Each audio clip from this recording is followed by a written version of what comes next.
Okay, 3, 2, 1. Okay, we're live. Hello, Hello, everyone. hello. Okay, hello, everyone. This is the new Smuggy Talks podcast. I am with my two good friends, two best friends, Cornbread and Squid. Hello. Hello. Also, I am checking the thing right now, and it's a little quiet, just to let you know. What?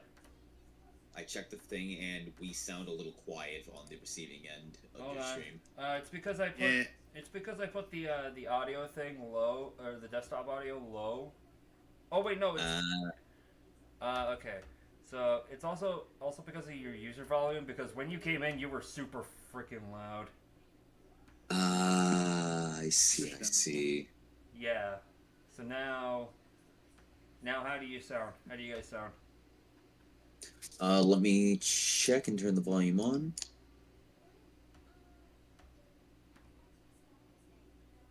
Want me to check? Yeah, Quick? that's better. That is way better. You are quiet, though. I'm quiet? Yes, you are quiet. It's also because of the reason I have my mic down, because I don't want anything picking up, and because of the background. That is understandable. Okay, how about now? Do I sound at least a little better? Let me check.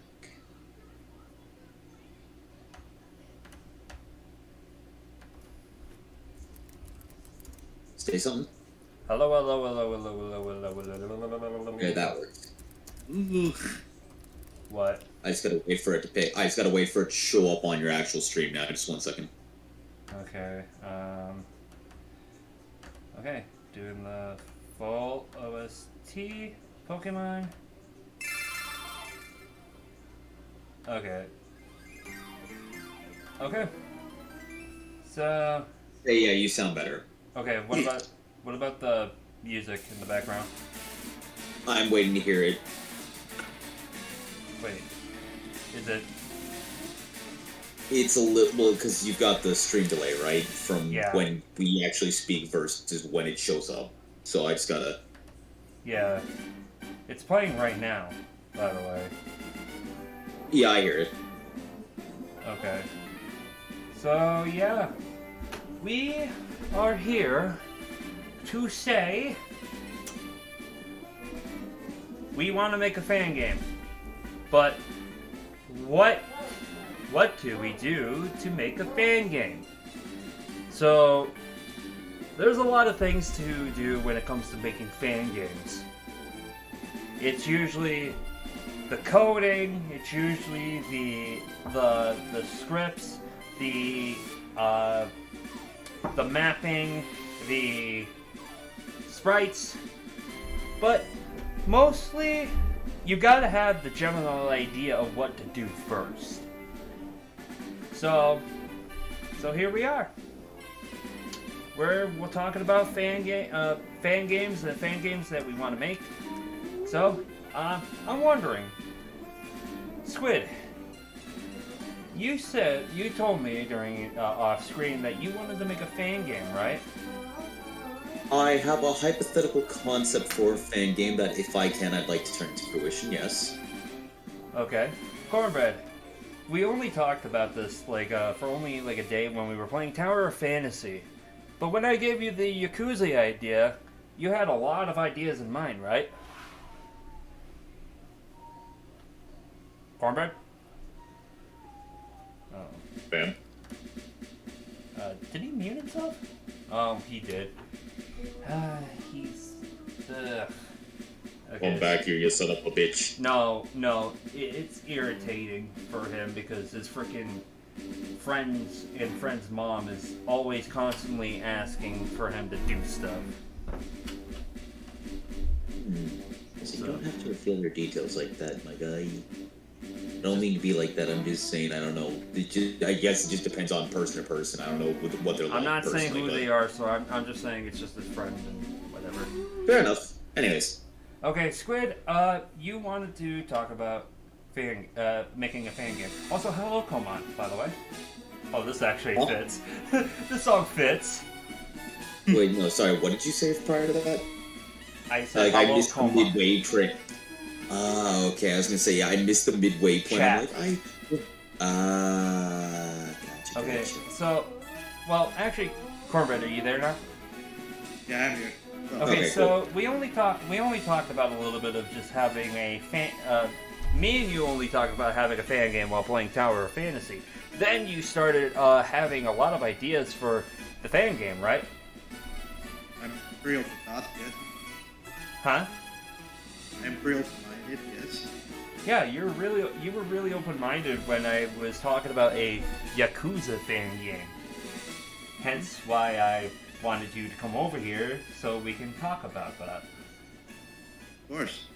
Yeah. Which topic you want to talk about? Well, Start with the Yakuza one. I'm actually kind of interested about that. okay.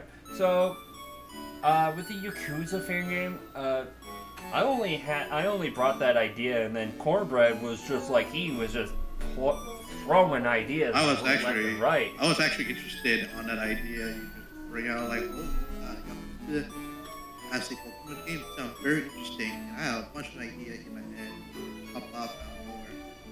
Yeah. Is it that my dumbass is just like, wait, isn't this just Yakuza like a dragon? No. No, No, I know it's really. not, but that's just my dumbass. No. So, my idea for the Yakuza fan game, it was mostly a one-to-one recreation, but in a Pokemon game of Kiwami, the original first story remake. So like story. in the Pokemon in the Pokemon gameplay aspect. Yes. And then Okay. Cornbread, you remember the first idea that you said?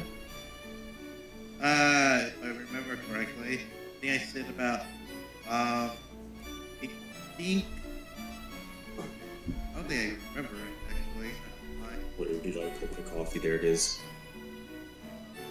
I'm not sure I remember correctly, but I do remember that every story lead to, like, I think each chapter, story would lead, like, an area, so another area to the next area, like, something like that. I think you start with like a basic tutorial, like Yeah. just like yourself. Oh, I don't remember. You're basically yourself is the Pokemon is yourself, but different like fighting styles, Yeah. and yeah, and each styles is separated or individual. Very tall. You get XP on each style as long as you use them in battle. Uh-huh. If you don't use one of the style in battle, you won't get XP from it. Yeah. And you get new moves when you level up your style by either investing yourself with money that him enemies. There will be no XP, just money. Yeah. And I was thinking, if you're going to buy yourself a move if you don't acquire, simple. A move tutor, like a teacher, for example, like a dojo teacher. Actually, that's a completely good idea, different from what I was actually thinking that you were saying. Yeah, because you can't learn a move without XP.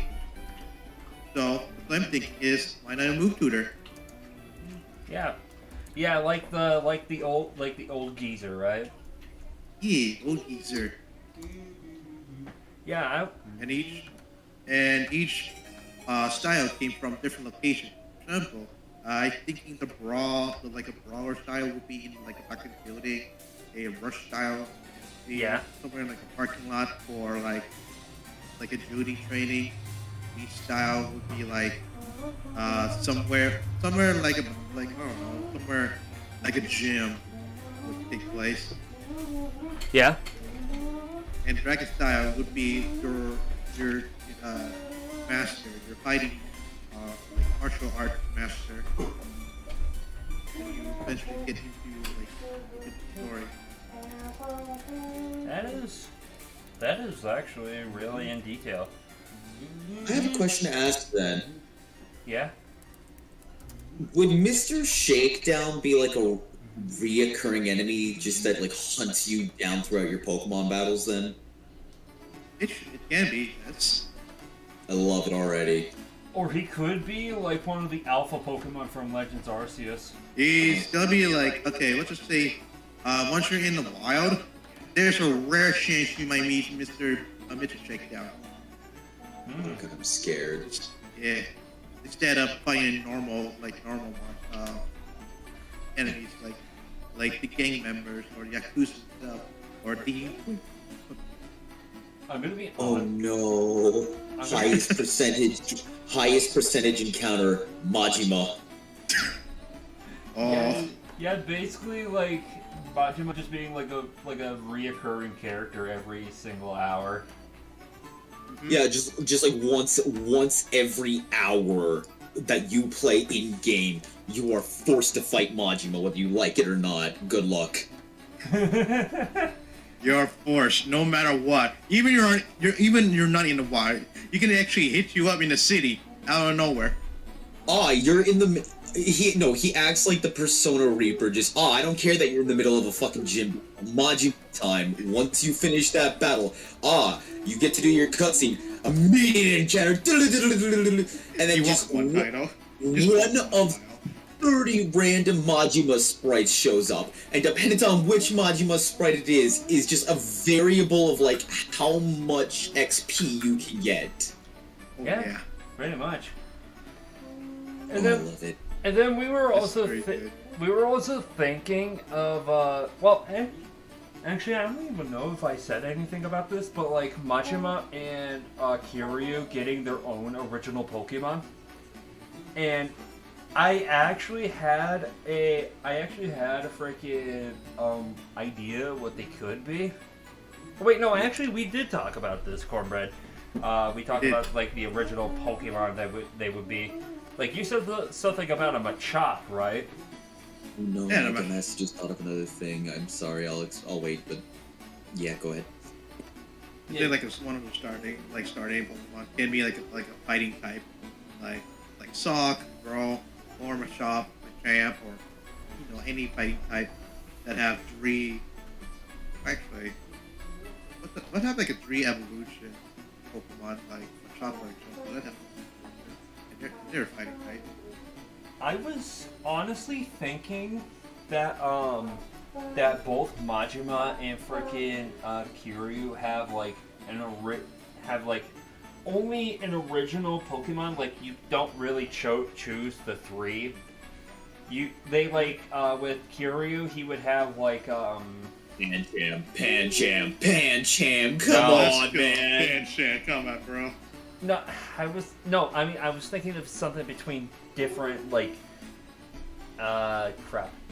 How do you Like unique Pokemon? typings, unique Pokemon and typings, because his would just be like freaking fighting.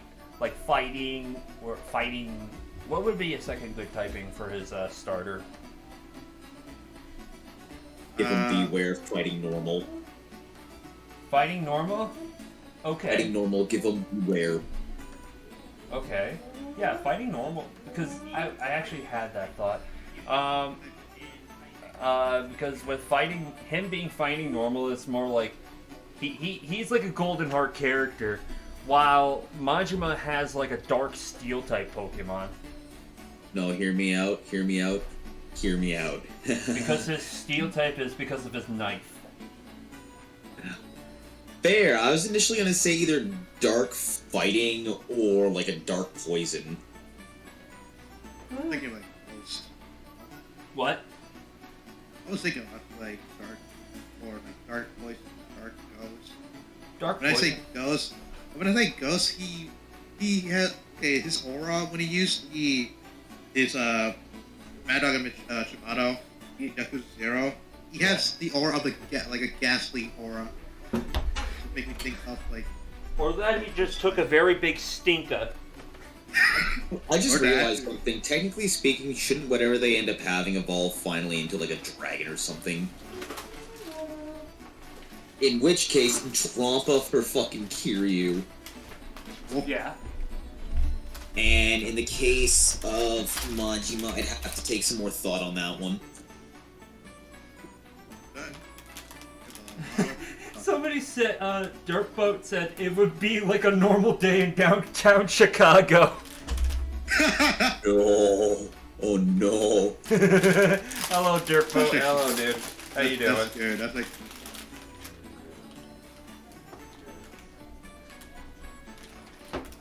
So, anyway, continuing on the Kiryu, story. Kiryu, well, actually, Cornbread actually gave me the idea of like the 8 lieutenants, like the 8 gym leaders. And Okay. I was thinking. Well, actually, I said 8 captains, which would be the gym leaders, and then the lieutenant would be the elite 4, and the chairman would be the champion. Going Yeah. up the rank. See?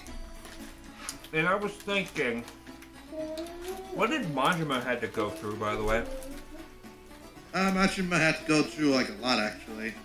He used to be an assassin for Shimano, and he got kicked out of the I think clan. Or actually, he forced him out of the clan after he lost eyes. Now he worked for the Capoeira, or whatever you call it. Yeah. Yeah. By the way, Dirtboat, I'm doing doing good. Go on. For a while in fucking Zero, he's also a hostess club owner. Yeah, he is. He just, I forgot about that. yeah, Do he's with that pretty information shit. what you will. Yeah, he's a really chill dude, except for when he's fucking not. Yeah. Which is like... Bitty. Yeah, he basically is. Yeah. Back animation, casually doing the Macarena. I can see Majima actually doing that in the middle of the streets. He emotes on accident. Dude, I could see literally just, Kiryu-chan! It's just fucking Majima flossing on Kiryu. I would imagine one of this part of the story. Here you should Machima boat running toward you, and the battle start without even warning. No warning, battle start. Yeah, pretty much. Yeah, basically. By the way, Cornbread, when you said something about like a secret, hidden, like powerful trainer, it got me going. I'm thinking like Amon. Thinking about Amon. that, and also Majima, or depending on who you play as, Majima versus Kiryu. That too. Yeah. Yeah, because, or maybe I can just think of that as like the final boss. Funny. Because you know When those you games. start- Yeah. Okay, I was thinking, like, remember in the start of the game, they tell you, are you a boy or a girl? Why not just change to, like, instead of picking gender, why not pick a character? Like, pick those 2 characters instead. You Hear could. me out.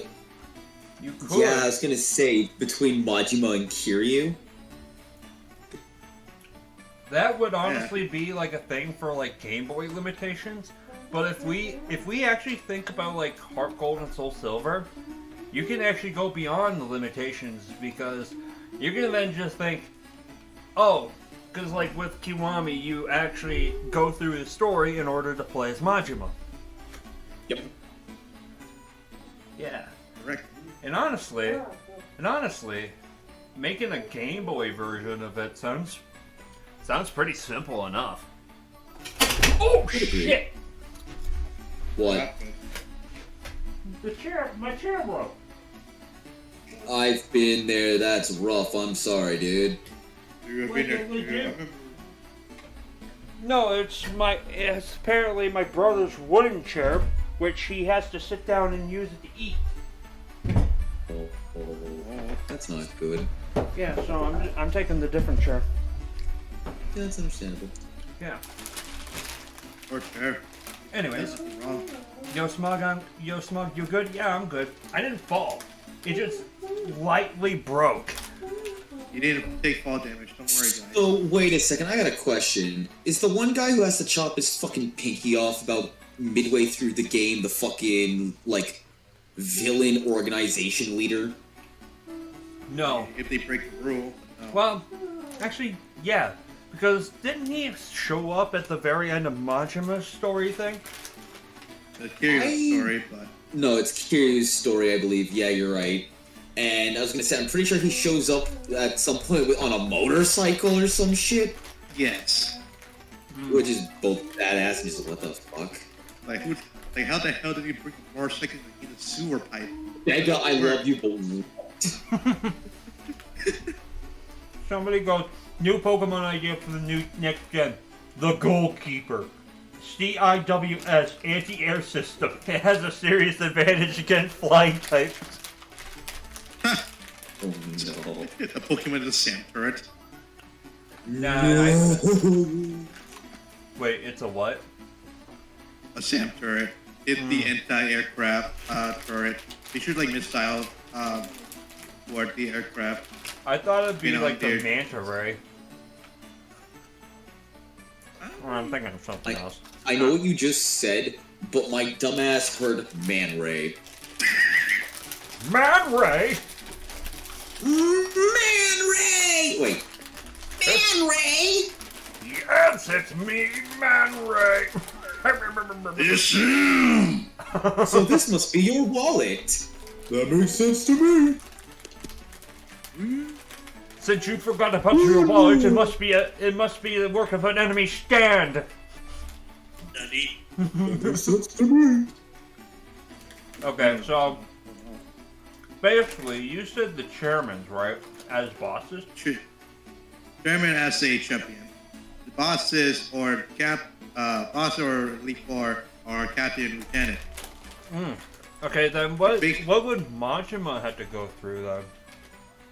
Majima can be like a main character or side or a rival, depending on which one you take. Though I think that we could make some ideas for like some lieutenants, or like Majima is not like going through all 8 of the lieutenants, but like apparently, wait, what was the girl that he had to go through and save? So I know who you're talking about. I don't remember her name. Yes, that one.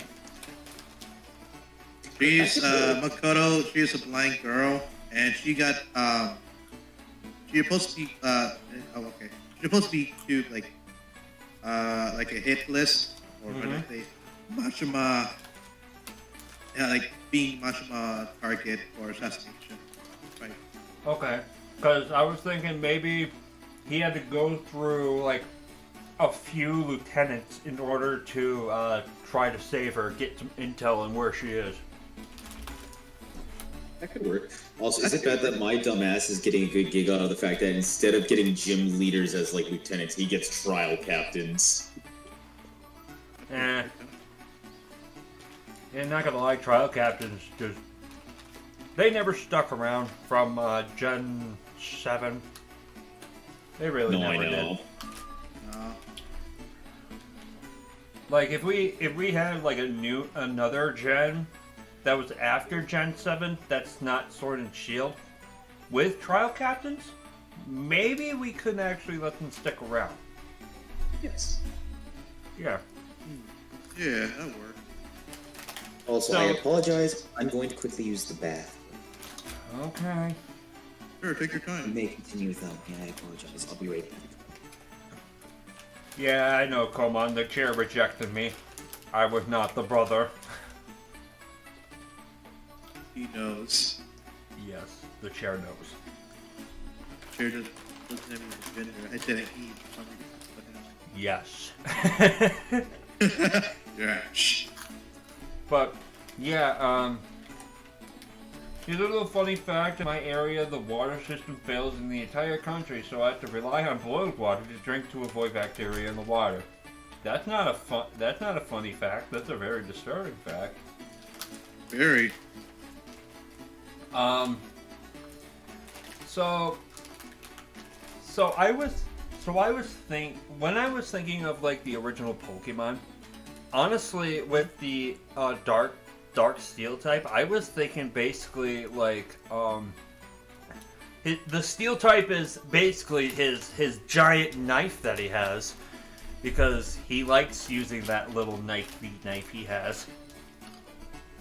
Yeah. I mean, yeah, he does like using his knife a lot.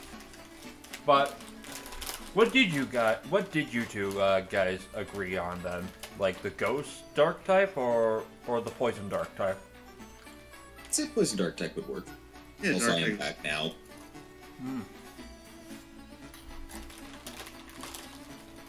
So, is that it? What we got for like what we wanted to make for the Pokemon game? Well, I think that was for the one particular one. No, I know that. I was talking to Cornbread. I mean, you can tell him. You can talk about both, right? Not just me. But yeah, I know what you mean. Yeah.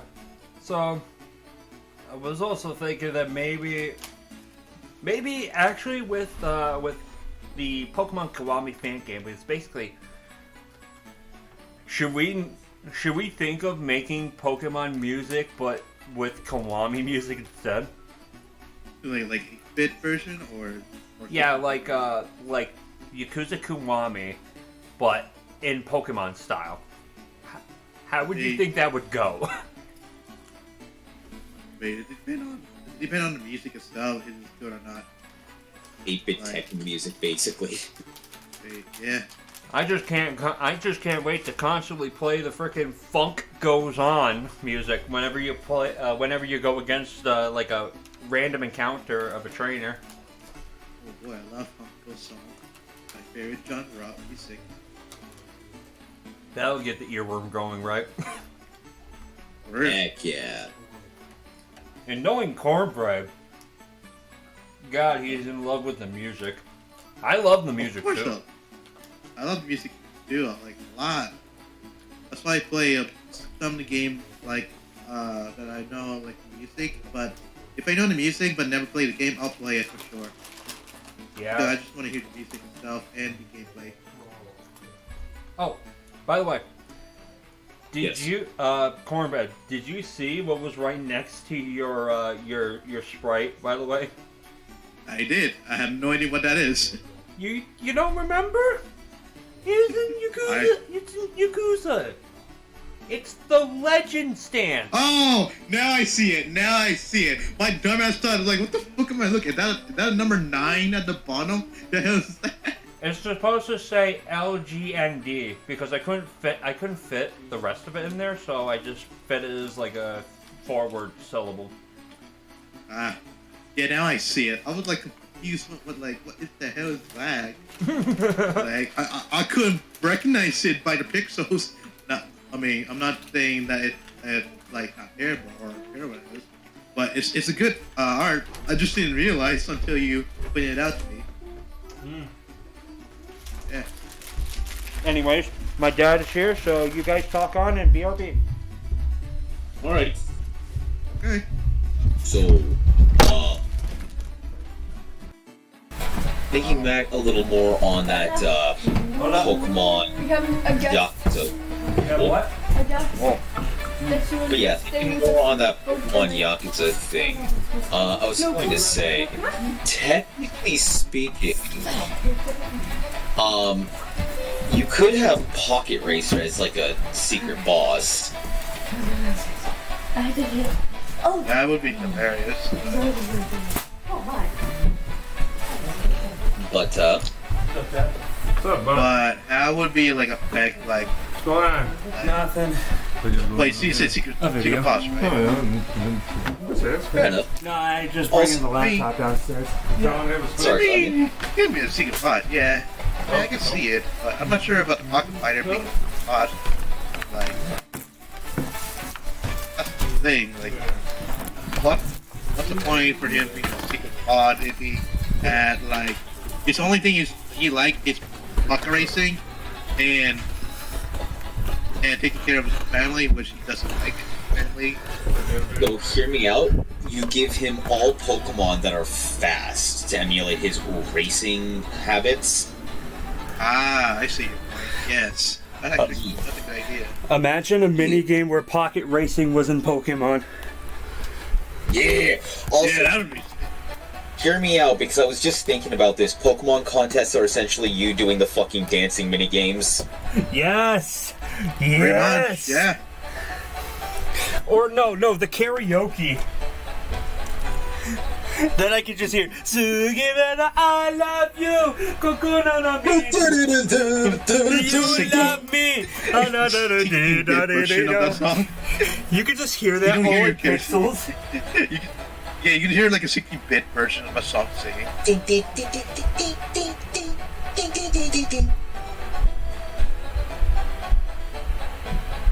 Yeah. Oh yeah. Yeah, like me and Corn were just talking, like technically speaking, you could do Pocket Racer to emulate the racing aspect. You could just give him a bunch of really fast Pokemon. Yeah. Like, even like a mini boss with like a couple like Pokemon, or actual boss with 6 Pokemon that's based on their characters' personality and traits. Yeah. For example, like he said, Pocket Racer, like going fast, and you like racing, so give it something related to like cars or go fast. Mm-hmm. What is this? Sugimena, I love you! God damn it. And you love me! Sorry about that. I had to bring my stuff back downstairs, so I was upstairs Oh, doing the podcast stuff. okay. Yeah. So, anyways, where were we? What you guys were talking about? Why do I have to sound like an instigator? What are you guys doing? What are you guys doing? I'm interrogating you right now. Well, I mean, I don't know. What am I doing? What were you guys talking about? Oh, we were talking just about the fact that, like, with fucking Pocket Race for emulating, like, being fast in racing, just literally, it's like, give him fast Pokemon for his Pokemon battle. Yeah. Yeah. And make like double like make like a boss, like mini boss or boss, like even like their Pokemon depend on their traits and personality. Yeah. For example, like for example, like Pocket Fighter use love going fast and like races, like racing. I mean, I almost thought you said racist. I did. Until I had to rephrase it so it doesn't sound dumb. Yeah. So just like I said, give him like give him like a fast Pokemon or anything related to like cars or racing. Yeah. Okay, so I was also thinking that should we just add like a mechanic to the game, or should it just be as we just talked about? Like, what do you mean by that? I don't know, mechanic. Like all mechanics, like terrestrialize or whatever. Like puzzles, you mean? Like No, combat or out? no, like something to help in battle. Oh, there is food items and drugs. No. Drugs. I love that statement. There's drugs. Pokemon don't do drugs. They sing, they're happy, they also eat sweets. They don't do any of that. I mean, there is vending machine in the like wild and in safe area, so get some like items. Okay. Food items to restore your HP and all. Yeah, but like, can we just replace the word drugs with just like the rare candies or whatever? Actually, again, like Steroids. No. Pokeroids. No. Pokerus? Yes. Pokerus is already in the game. Wait, is Pokerus like an STD? No, it's like a stat. It's apparently like a stat boosting thing. No, I know it is, but like I'm making a really stupidly bad joke here. No, then don't say it, please. Alrighty. Okay, so would that be it? Would that be it for just the fan game, Cornbread? I was thinking another mechanic. How are we gonna do the heat action move if we just keep talking about normal moves instead? Yeah, heat action move required heat gauges by damaging your enemies. That is a good question. How about we just make it as like it's like a very super like if we can make it as like a mechanic, like add a separate bar into when the Pokemon like go into battle or whatever, and then like depending on how many hits you taken or how many hits you dealt, then you could do like a super move. I see. Well, like a Z move, exactly. Kind of like that, but you have to actually earn it. And yeah, I was gonna say, so hypothetically, could you make it kind of like Beast Boost, where it's based off of when you knock a Pokemon out? Would that maybe work? And what do you think, Cornbread? I like it. I kind of like it 50-50 on that, but I guess that can roll. Yeah. Okay. So, would that be it then? We. Okay. Squid. You take the show on your Pokemon game that you wanted to make. Oh yes, let me grab my notes. So Yeah, he fucking wrote everything. yeah, I wrote all my shit. Bam, listen, I have been slowly working on this over like the course of a month now. Because I gave him the idea. Well, not even just that. Like, I already had the idea for a while of wanting to do a fan game. And the thing is so, like, I've always wanted to do one based off of Canada, specifically.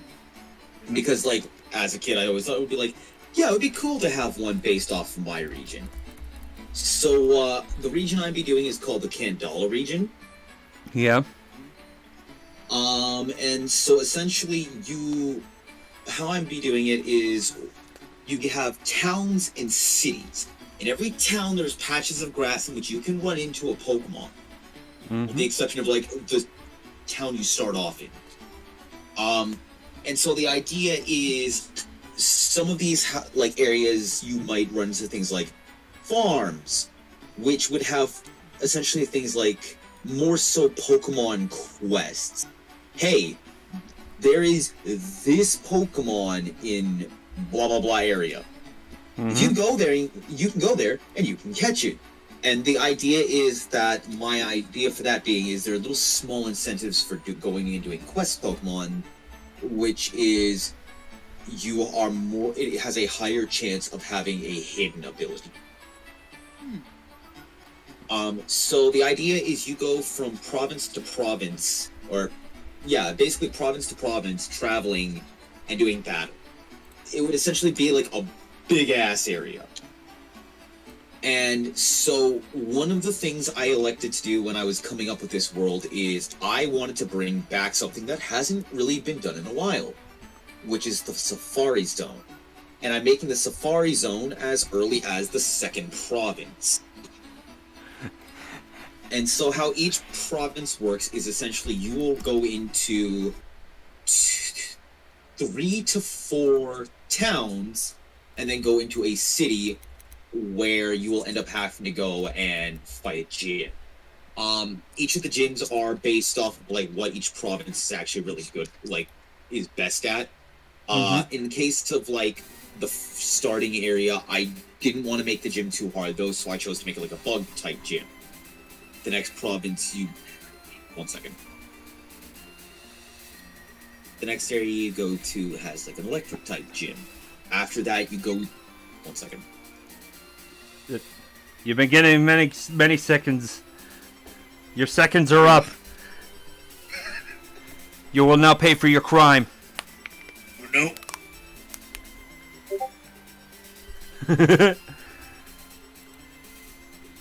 Oh, because Yeah. he has people downstairs, Anyway. right?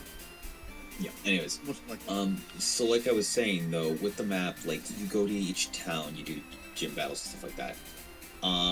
But like it's a first gym bug, second's electric, third's water, and that with the water area, you're basically going to like 3 different islands, and each of the islands has either their own town or city. After that, you're going to an area that has ice-type Pokemon and ground-type Pokemon and stuff like that. It has an ice gym. Fifth province has a steel-type gym. Then it's a fire gym, ground gym, and then normal. And then so like you've got the Elite Four and the Champion. And to quickly explain them, like with the Elite Four, they are Fairy, Flying, Grass, and Dragon, and that Fairy one will come into importance later. And the Champion is essentially like Gary and Cynthia, where they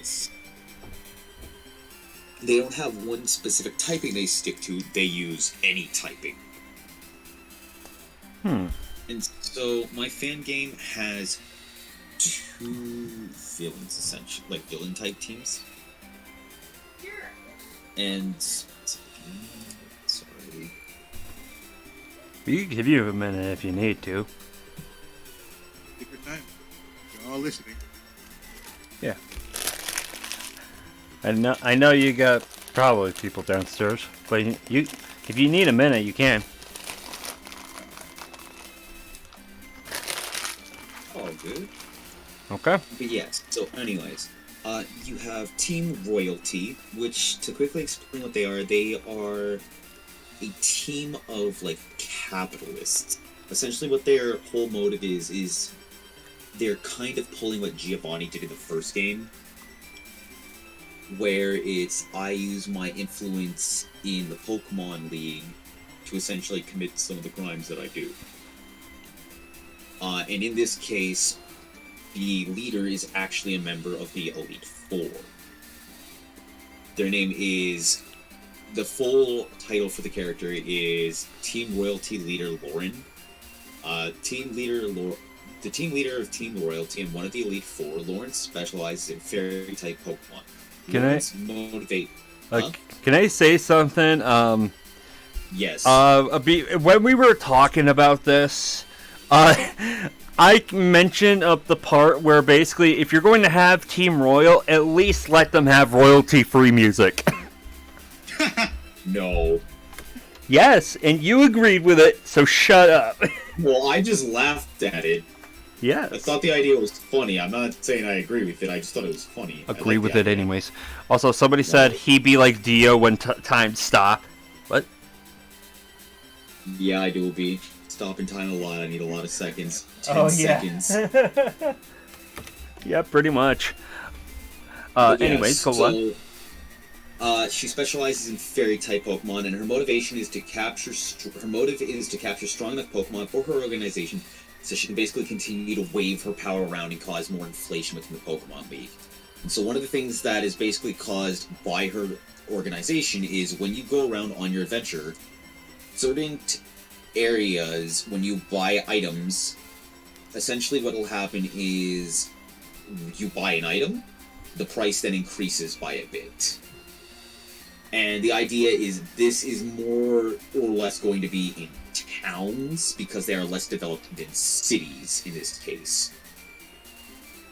But yeah, so then you've got her admins Hogarth and Anastasia. Hogarth would specialize in Fairy and Psychic type Pokemon, and Anastasia uses like Berry and Ghost. The color scheme for the Pokemon team is pink, purple, and gold, you know, all colors of royalty. And basically any of the members of the team would pretty much be using either Fairy, Ghost, or a Psychic type Pokemon. And then, so there's that team, and then you've got Team Rebellion. Team Rebellion is kind of like the opposite in this case, where they are a gang consisting of regular trainers that are tired of the inflation within the region, and their whole motivation is that they want to change pretty much everything that's going on within the system. And so they use Team Rocket's colors, and in fact, I'm planning on having a thing with like a little joke, quote unquote, with Team Royalty. With one of the Team Royalty members basically saying like, "What are you guys in Neo Rocket or something like that?" Mm-hmm. Because they use black, red, and white, and their symbol is an R as well. Their grunts and all the members of the team essentially use normal, flying, and dark. You've got Team Rebellion leader Jared, who growing up was affected, who basically grew up in an area affected by the inflation within the region, and he's committed to making a change because of it. And his team is essentially created by two of his closest friends. His team consists of literally all three of the grunts used Pokemon in a normal, flying, and a dark. And specifically, his ace Pokemon is going to be a regional variant of Shiftry. Okay. So rather than it being a grass dark, it's a grass fairy. It is the only one of his Pokemon that does not fit the theme, and the only reason why he has it is, and it's one of the things that will be talked about by the grunts when you start like beating them. It was a gift from his parent, so like his dad. Okay. So yeah. Outside of that though, I don't really have too much else figured out. Like for example, I do have somewhat of an idea as to what I'm doing with the actual Pokemon. For example, the starters, I have my grass type figured out. The starter's name is called Moople, which is supposed to be like moose and maple. Thank you. The second stage evolution is called Conifer Moose. Or, sorry, not Deciduous, sorry. Which, yes, it does sound similar to Decidui, but, you know, moose. It is now related to the owl for some fucking reason. I mean, whatever reason you can find, sure. It's Deciduous. I think they accidentally had a child. But yeah, so there's that, and then lastly, with the last one would be Conifer Moose, which is like, final stage is a rock grass type Pokemon. And so like, its starting abilities are like your standards, like Overgrow because it's grass type. But then the other two abilities I'm going to give it are Sheer Force because I plan to give it some recoil moves. Yeah. And then as its hidden ability, Heat Proof. Heat proof. Okay. Heat Proof. Basically, whenever we get hit by a fire type move, that damage is halved. I'd like to remind you, this is a grass rock type. Grass rock. Okay. So normally grass types are weak against that, but rock has the fucking ability to kind of not take like as much damage. I'm not gonna lie.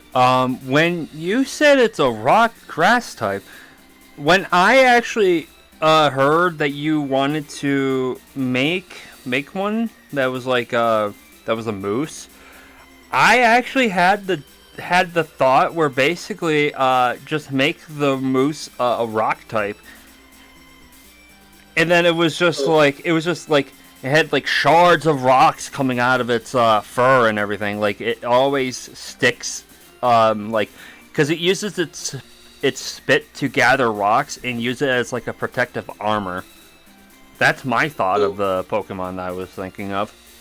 That's not quite what I have planned. So right now, with what I'm doing, I'm basically going to have the horns because they basically are supposed to. With actual moose, they kind of brush their horns up against stuff to make them tougher. Yeah.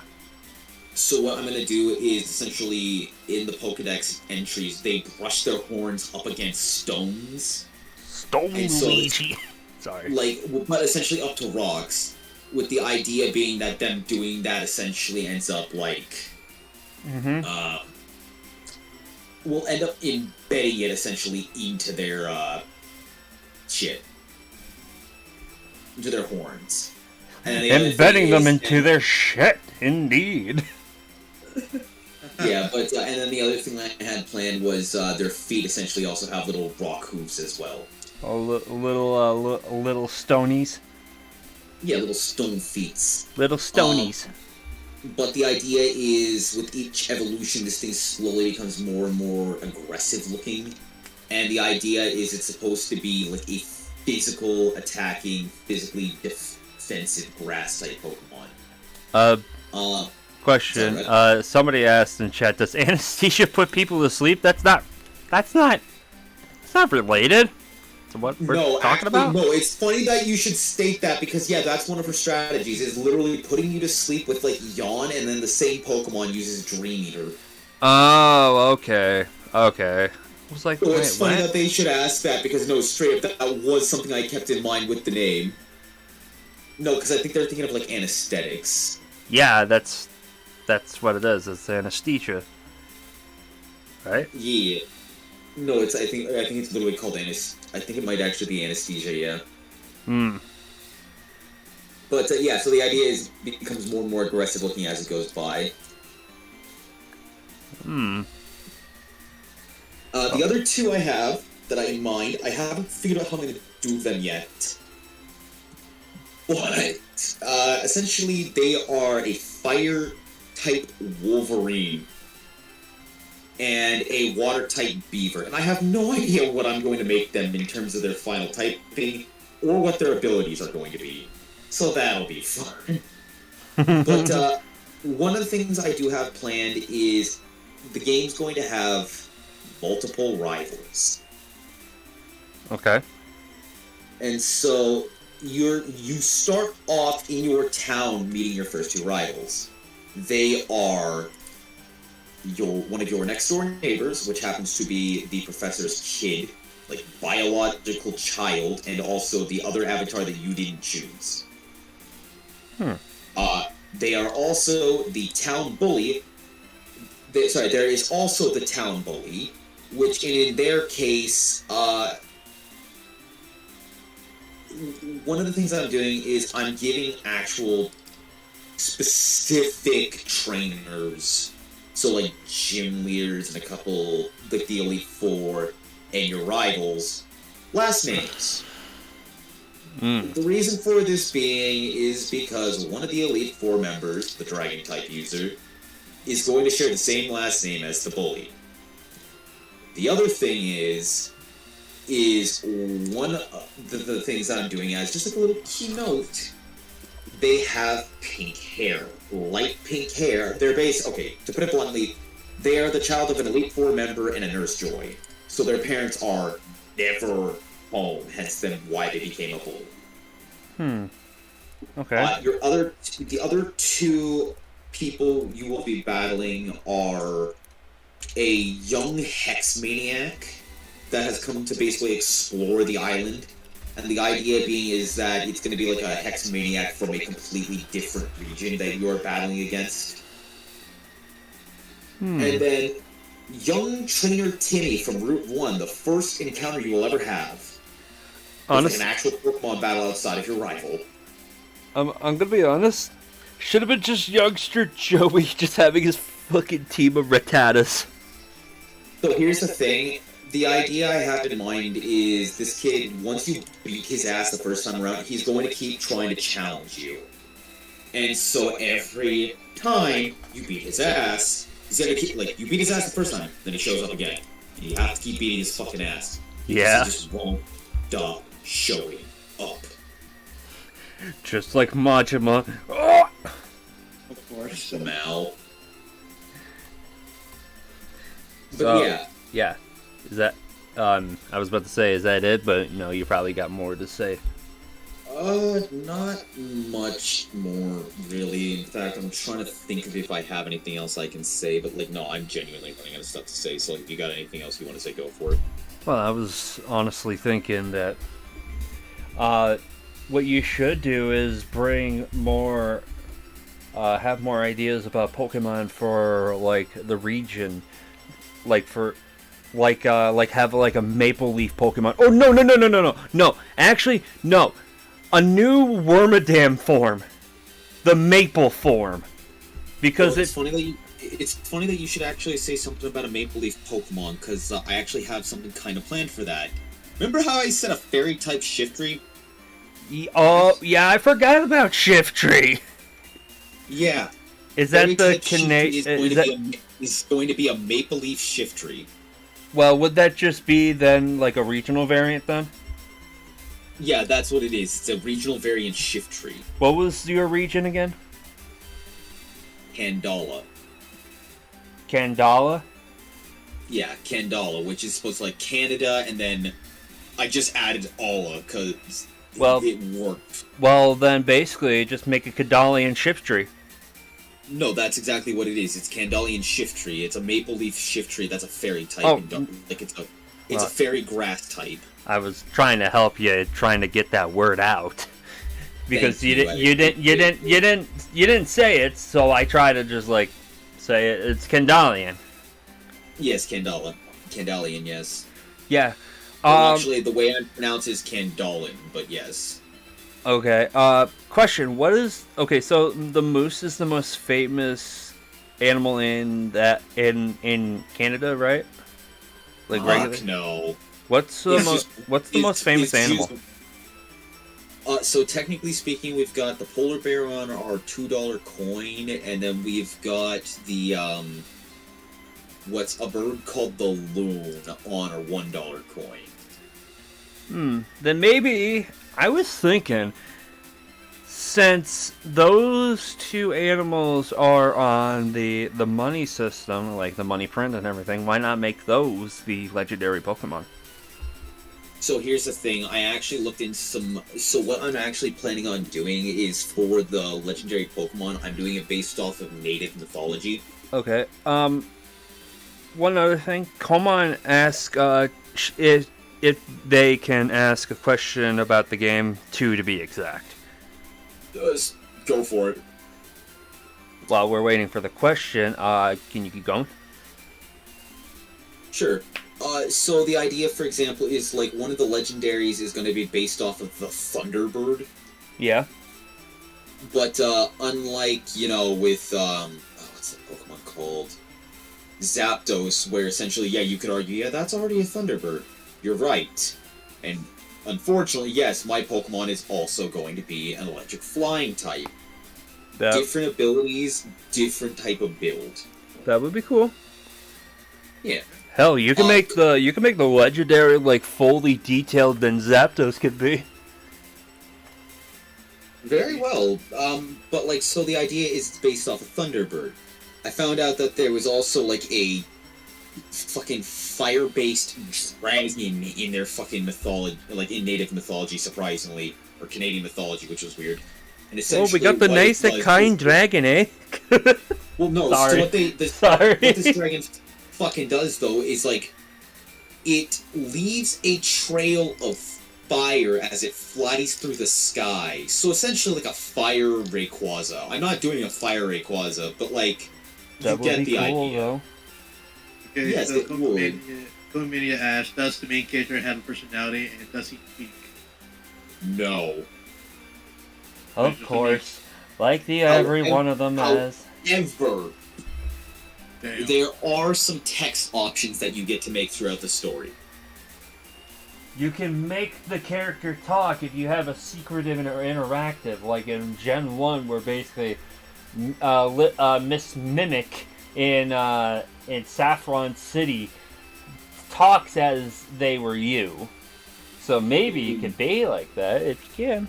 But put a little dumb, stupid little detail like that in there. It's a possibility I could try doing that. Yeah. As things stand right now, though, my only real plan with that, like, can you speak?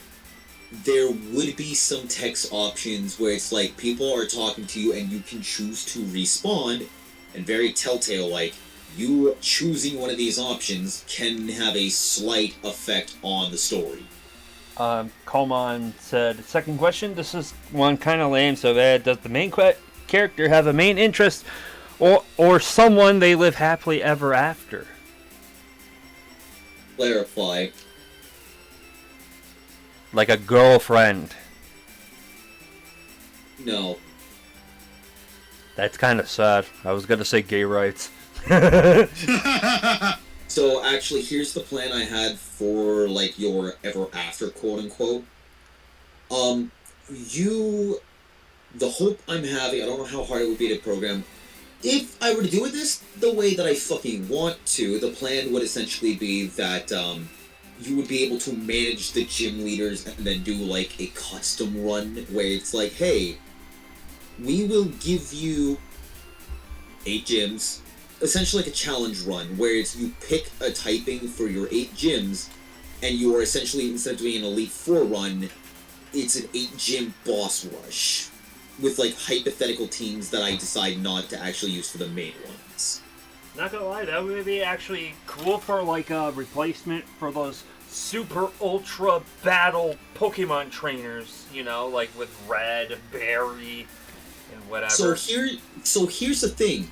I actually intend to still have that, but every character you would fight is a reference to either another game, or if it's not a reference to another game, you would essentially be getting, like, for example, you go in there, you're not fighting random Joey trainer bullshit, you're not fighting random ass person with a random team, it's 1v1, 6 Pokemon, everybody's going in with level 100s, like, you're going in with max level Pokemon and items if you want to fucking do well in this shit, and it's like, Cynthia, and get this, Giovanni, and they're all competitive Pokemon teams for the area.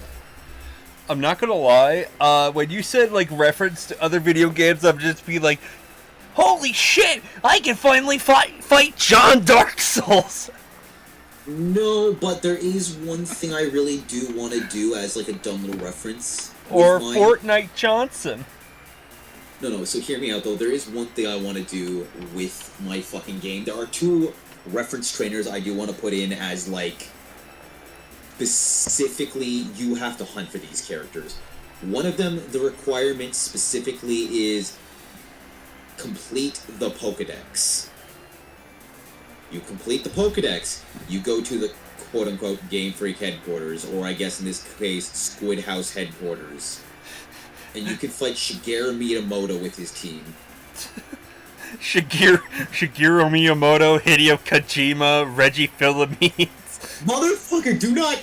oh, there goes the joke. Yeah, okay, that was the other one. Was There it is. Hideo Kojima presents Squilliam Company presents Squidmon. Hideo Kojima in Pokemon. But no, straight up, you want to know what his team was going to be? Go ahead. A Arbok, a Seviper, and a Sunflora. Sunflora sucks, though. No, I know it does, but let me know when you get what these are references to. Can you repeat that? Ekans? Sorry, not Ekans. Arbok, Seviper, Sunflora. Metal Gear Solid. I mean... Well... Two of them are, yes. Though, I don't know much about Metal Gear when it comes to the Sunflora reference, though. So, here's the thing. Sunflora reference isn't actually in Metal Gear. I'll explain that one. The 2 snakes are literally fucking... in Metal Gear Solid 2 Twin Snakes. And then the other reference is Boktai. Which is the Sunflora. Also, I guess technically Lunar Knights is another one you could argue that it is. I guess I could use Solrock and a Lunatone for that. That would work. I'm not gonna lie. If that game ever comes out and Hideo Kojima starts tweeting it on Twitter, it's like, best game, 10 out of 10, references me. I mean, dude, fucking the Mega Man Battle Network games do that. I don't see why I can't. Well, I mean, because it's not really like it's a fan game. It's not a real AAA game. I don't care. I love Hideo Kojima. I love you very much. Please make PT. By PT, I mean please direct a fucking. I know Konami. Please make a game that blood. is that's similar to PT, but without the frickin' Silent Hill name. Actually, no. Better idea is please buy the rights from Konami of Silent Hill. I know Sadly, you they can do a can't. perfect I don't game. think he can though. I don't think he can anymore. Nintendo, please buy the rights. No, buy I the know rights you to have- a horror I- game. Yes, buy the rights to Silent Hill. Look, I know you guys have enough fuck you money to do so. Look, you can do whatever you want. Make it a rated E10 and up, spooky No, don't do Pokemon that. horror game. Please. Don't do that. Actually, no. Smug, at some point, I don't know if I want to do it on my thing or if you'd want to do it as another Smuggy Talks. I actually do have an idea for a Silent Hill game. I'm not really a Silent Hill fan. It's not because it's Fair. scary. It's just I'm not really interested in it. I kind Fair of. enough. I just think the lore is cool, which it's really cool to be able to build a game around and kind of easy to. Yeah. But we're talking about Pokemon today, so I'm not gonna bother. I mean, But sorry, what? go ahead. No, not now. It's maybe another time because. Wait, the Silent Hill thing. Sorry, I lost track. Yeah, that's the thing. It's the Silent Hill thing I was talking about. It's like I don't want to do that right now. Silent Hill style Pokemon game. I don't have a Silent Hill style Pokemon game. I'm sorry. I fucking wish that would be interesting. Very interesting. Yeah, that would be. It's like a escape the room kind of horror game. So, Who's the Elite Four champion? James Sutherland versus fucking Pyramid Head. okay, going back to the thing, is Yeah. there anything else that you were gonna add? Because you said something about Hideo Kojima, Shigeru Miyamoto. Who else? Oh yeah, no, that's it for the references for like actual people. However, there is one more reference in the Battle Tower. Technically, I guess I don't know if that's what I'm going to call it, the Battle Tower or not. Mm-hmm. But the last referenced person technically isn't actually a person, but a show character. Okay. If like one of the people you can fight is Ash Ketchum. Oh, boy! But the thing is Oh, sure. I'm keeping it consistent to the anime in the sense of I'm going to make the most competitively possible team that I can from what he actually has. And given what he actually fucking has, there's a few options I have. He had a fucking Incineroar. He had an Incineroar, but that's not what I'm doing. Sunny Day Charizard with fucking Solar Beam. Yeah. You're right. I forgot about that. Gengar, Greninja with Protein. Gengar. Tauros, just because I can say fucking out of that way. Huh. Actually, there are options. And that's. But here's the thing, too, that I'm planning on doing. One of the cool things I'm going to do is if you lose You have a good one, Coleman. to a single person in that battle time, you lose your champion points. Meaning, guess what? You get to go fight for your championship status again. Meaning, do another Elite Four run, and then go beat the ass of the motherfucker you lost to in your chat battle tower. Yeah. So, you lost to Ash Ketchum? Sorry, he's a champion. Oh, you lost to Kojima? Oh, Sorry, it was weird. Okay, I'll fix that. That's some weird.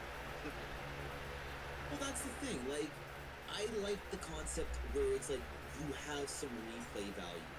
Meaning you could purposely throw a battle in the battle tower just to do a special, like a fun little run of the fucking Elite Four. And the thing that I plan to do is, again, because you lost your status, you could have Elite Four champion Kojima. That's very well a possible thing you could have to deal with.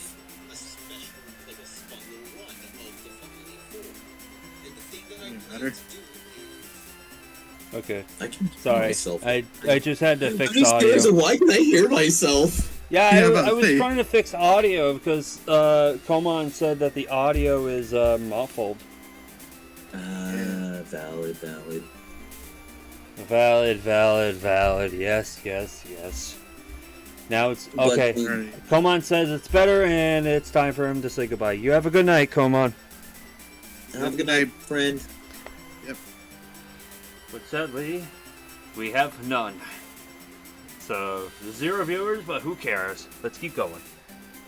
Oh yeah. But one of the other things I'm planning on doing is, for example, I'm bringing back Safari Zone. There are 2 of them. Yeah. One of which you can only access once you beat the main game, which means the Elite Four the first time. Okay, can I say something? Yeah, Can go I ahead. say something about that? I kind of don't like that idea because, like, it actually got me when it came to Pokemon X and Y. It got me miffed as hell that the Safari Zone cannot be accessed until like the end of the game, while most of the that's other the thing. That's why I said there's 2. most of the other games, it's just, well, I mean, you did say it's 2, but I mean, I only kind of like the idea of only 1, because 2 is just like, what do you got to do with 2? So the reason why it's 2 is because one of them's going to have what's quote-unquote the national Pokedex Pokemon. Oh, okay, yeah, that's actually what I thought. I was like, you're gonna go talk about the national decks. Yep. So that's the thing. It's you have the main Pokedex, which it's like, yeah, okay, Safari Pokemon here. And then the national Pokedex, where it's like, oh, that's why there's a second Safari Zone. Because that one has Pokemon, like, that you can only get that are for the national decks. Yeah, And I didn't want to just be like, okay, give it to the players then and there. I wanted them to have a little bit of replay value outside of just what's already available at first. okay.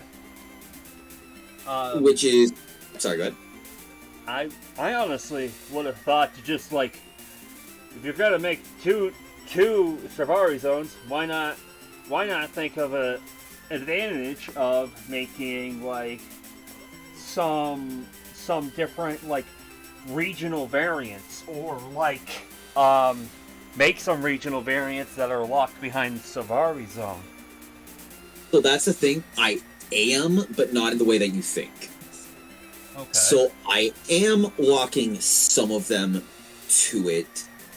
However, these variants are from other regions. Yes. As always. These... No, not what I mean. So, like, these would essentially be like Galarian Zigzagoon. Yes. They are essentially located on this island because they are considered an invasive species. Ah, okay. So the idea is the region would have trapped them on an island, and that's why you can only find them there. They don't want them spreading to the mainland. Ah, okay. So, for example, I do have some reasons as to why. One of the fossil Pokemon I had in mind, when, like, it's explained, when the person that you get to pick them from is letting you pick them, they explain to you, both of these Pokemon were hunted out of existence from an invasive species. Mm-hmm. Yeah. And one of the Pokemon that, like, I haven't figured out which Pokemon it is yet, but one of the ones I'm thinking of is, like, basically, like, an invasive species of Meowth. So basically, it's just like that one concept of pulling a fucking legendary Pokemon out of, like, I don't know, space-time continuum and just bring them there. It's just kind of just every Yes, no. The regional variants for, like, Kandala specifically are fine. The ones that are, like, Galarian, Alolan, Diglett, those are invasive. I'm gonna be honest. Yes. With that kind of idea, I would have actually just rearrange it to be like, instead of like, oh, they're like, right, they're like, everything is invasive, because some some like regional variants aren't really invasive, because some of them are just, some of them do look like they're invasive, but some of them aren't really. So I was thinking just like, maybe it'd be like the radio situation in Heart Gold Soul Silver, where they play different region music, and then like the Pokemon from that region just pops out out of nowhere. It's just like that. But see, so the thing is, when I say, like, invasive species and why I'm going with that is because I'm going with, like, the actual, like... For example, the Kandala region would not want, like, a... For example, and the thing that I have going with this as the regional variant. Mm-hmm. Let's say you are... Let's say you're going fishing. And the box of fish that... Sorry, let's say you're ordering fish from a different country, and the box of fish that you got has a Galarian Corsola in it. Okay. It is not a native species to the region, and therefore is considered to be an invasive species. Okay. And in this case, as some animal... Like, some Pokemon have been invasive and previously cause a disruption within the Pokemon's, like, the region's ecosystem. Yeah. They have elected to essentially, the moment they find an invasive species, it gets shipped to that island or it gets shipped back to its country. Okay. There are some that, yes, you can keep, for example, like,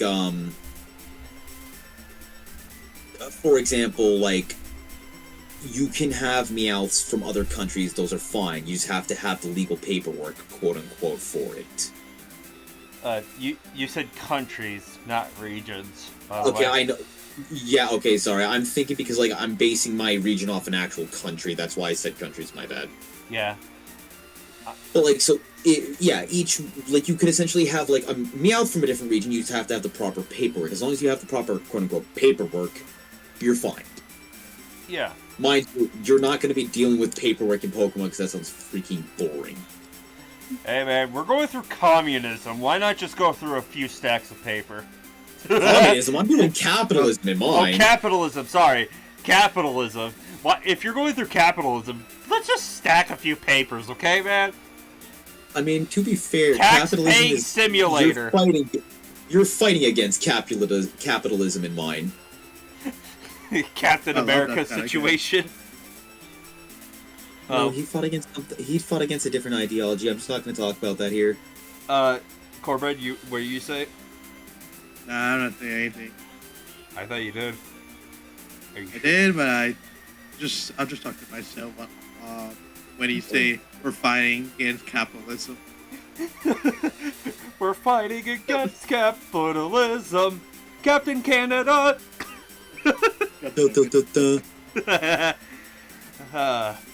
So, but yeah, sorry, go ahead. So I was also thinking, did you even like have the idea of like including some real life spots implemented into your game?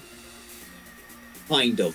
So the idea is I'm taking some real life spots and doing a pseudo variation of that area. Okay. So for example, like the CN Tower, which is, located in Toronto, I'm going to be making the battle tower kind of look a bit like it. Okay. One of some areas I'm going to make look like, okay, I don't know a lot of the different areas, but for example, fucking Alberta, which is a province, has the oil rigs, and so what I'm going to do is I'm going to make one of the gyms literally out of an oil rig. which also happens to be where the fire type gym is. So take that information as you will. I honestly, when you say that, I was thinking, why not make it into a landmark like other Pokemon games had, like important landmarks they had to go through, or like in the side game, like with, like, example, Pokemon X and Y with Pokemon, the Pokeball Factory, or a better example for Ruby, Sapphire, Emerald is the space station. Why not make the oil rig or the oil company a landmark? So that's the thing. Each of the gyms is essentially more like, word this specifically. So, for example, I wouldn't say it's like a landmark, more so as, I'm trying to figure out how to word this. For example, the water type gym is on a commercial fishing vessel. Okay. And the only way you are able to travel to the next city is you literally have to beat the gym, and then the guy is willing to fucking, like, fly you to, or more so, like, sail you to the area you're trying to go to. Stuff like that. Yeah. So rather than it being that, each of them is more so like, each of the gym leaders is very heavily involved in, like, the economic state, like, the economics of the country.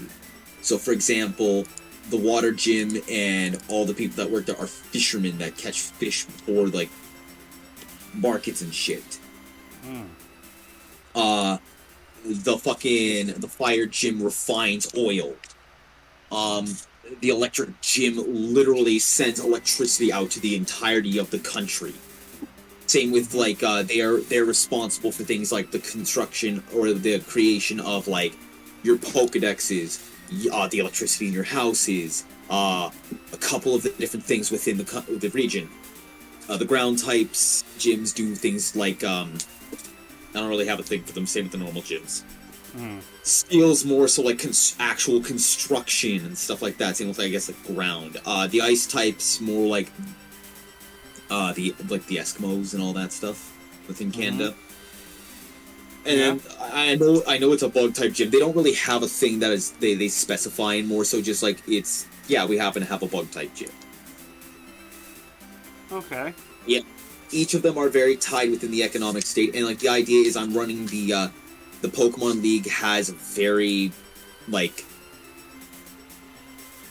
they have a lot of say as, like, the quote-unquote government of the country, or I guess region. So, like, I guess each gym is a subdivision of government to the Pokemon League. With, like, the Elite Four acting as Pokemon Congress, and then the Pokemon Champion acting as, like, their Prime Minister. No, I'm not making Trudeau. I'm gonna be honest. I could just say that the main character is like, "Hello, everyone. I'm going to destroy the middle class." Fucking presses the button, deletes everything. Pretty much. I'm going to start getting rid of the middle class. But also, I have actually finished some art for one of my fucking starters. If you'd like to see it, I can just send it to you both individually. Go ahead. I'll post it on stream. Alright, there you go. This is Moople. Moople. Hold on. I gotta expand this the screen. No, actually, no. I gotta minimize it. Okay. Oh, that's adorable. Okay, let me see. Oh, that is so cool. That is so cool. Hold on, I'm putting it up on stream. I love its nose. I love its fucking nose. Yeah, that nose is going to be changed with each evolution. I hope you understand. You know this. Come on, don't get rid of the pig nose, though. Come on, it's cute. Oh no, so I'm keeping the pig nose for one more evolution, and then it's slightly changing to a more aggressive looking nose. Hold on, I'm trying to find Moople on my thing. There we go, Moople. And I'm gonna put it right next to your character right here. Alrighty. So yeah, anybody who's ever came by to the stream, by the way, this is my friend's Moople. It is actually really freaking cute. Yeah. And now I gotta do fucking Deciduous and then Conifermoose. So that'll be fun. Mm-hmm. And then I gotta fucking figure out names for the other starters or how I'm designing them. All I know is this. The Wolverine is getting bigger and flatter with each evolution. It's like the Stunfisk level of flat. No, like literally, you're gonna be looking at this guy and you're gonna be telling me why is he built like a coffee table. You know what? How about I make that idea? Because I actually started just brainstorming already. I mean, if that's what you want to do, go for it, my dude. Wait, actually, no. Wait, we can't. Wait, can we even have a Wolverine Pokemon since Galarian Linoon counts as one? I mean, while yes, we can still have a Wolverine Pokemon because I'm designing mine to look more like an actual Wolverine. Also, he's a fire type. How about Well, instead of a coffee table, how we kind of make it into a fireplace? Maybe. Also, you know what's gonna suck for everyone else? Because I'm kind of just writing down what his abilities are. First ability, standard ability, Blaze. Makes sense. Fire type. Okay, sure. He gains the boost whenever he fucking does his thing. Second ability, Strong Jaw. Makes sense because a lot of his moves are going to be biting. In fact, one of the first moves he's going to learn is literally Fire Fang. Well, when he evolves, right? Because Fire Fang is really fucking overpowered. No, not when he evolves. You hit level 14, he's going to learn Fire Fang. You know, Fire Fang is like a... Wait, hold on. Let me look up what Fire Fang is. Because I remember it's like a 70 to 80 power move. Yep. That's... No, I wouldn't say that Fire Fang should actually... No, it's actually a 65 power, but I'm going to be honest. I'd say just wait until it evolves, because then that's when the moves start building up and powering up. So here's the reason why I'm not doing that. Because I'm giving it a slightly... So the thing is it goes level 14 you get Fire Fang, level 15 you get Ice Fang, level 16 you get Thunder Fang evolution. Oh. So the idea is you get all three of the Fang moves, evolve, you get a slight dry spell for about 4 to 5 levels. And then when you get the the moment you get the third evolution is when you get its signature move, which I have to figure out what I'm doing. But essentially what I'm going to do is I have to figure out how I'm going to word this specifically, but essentially it has a 10% chance to inflict sleep. Or confusion. I haven't decided which. Well, if you're going to do that, then give the Moose one Stomp, because it's the same thing. 65 power move, but also give it Bulldoze. So here's the thing, I was going to give it Stomping Tantrum and Bulldoze. Okay. I'm also planning on giving it Curse, so that'll be fun. I say Curse can be when it evolves. That's what I'm going to say.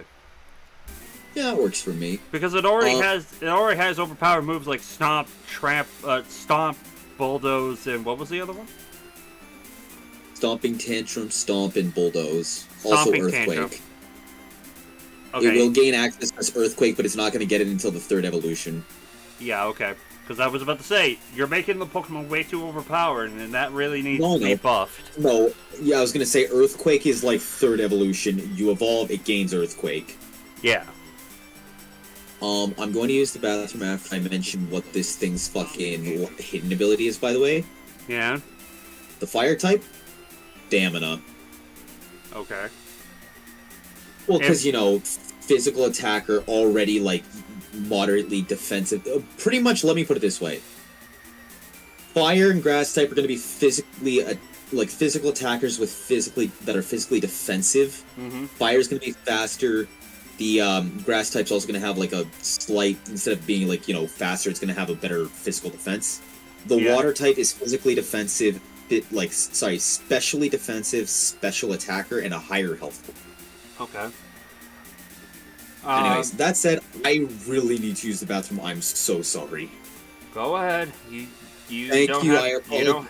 You do not have to apologize. Go to the bathroom now. Listen, I am apologizing. Yes, okay, I'm apologizing anyways. Go pee pee. Go Fuck poop. you, I'm going to the bathroom. I'm going to poop. I'm Go leaving to now. the I'll be bathroom. back. Go. What the fuck? Hey, he has a thing for apologizing, but I keep telling him, stop fucking apologizing for nothing that is so little. Dude, I'm sorry, bro, but that was something. Yeah, that was fucking something. Oh, look, you didn't get a minute when I say I'm sorry. And then it's just like, go pee pee, go poop, go wee!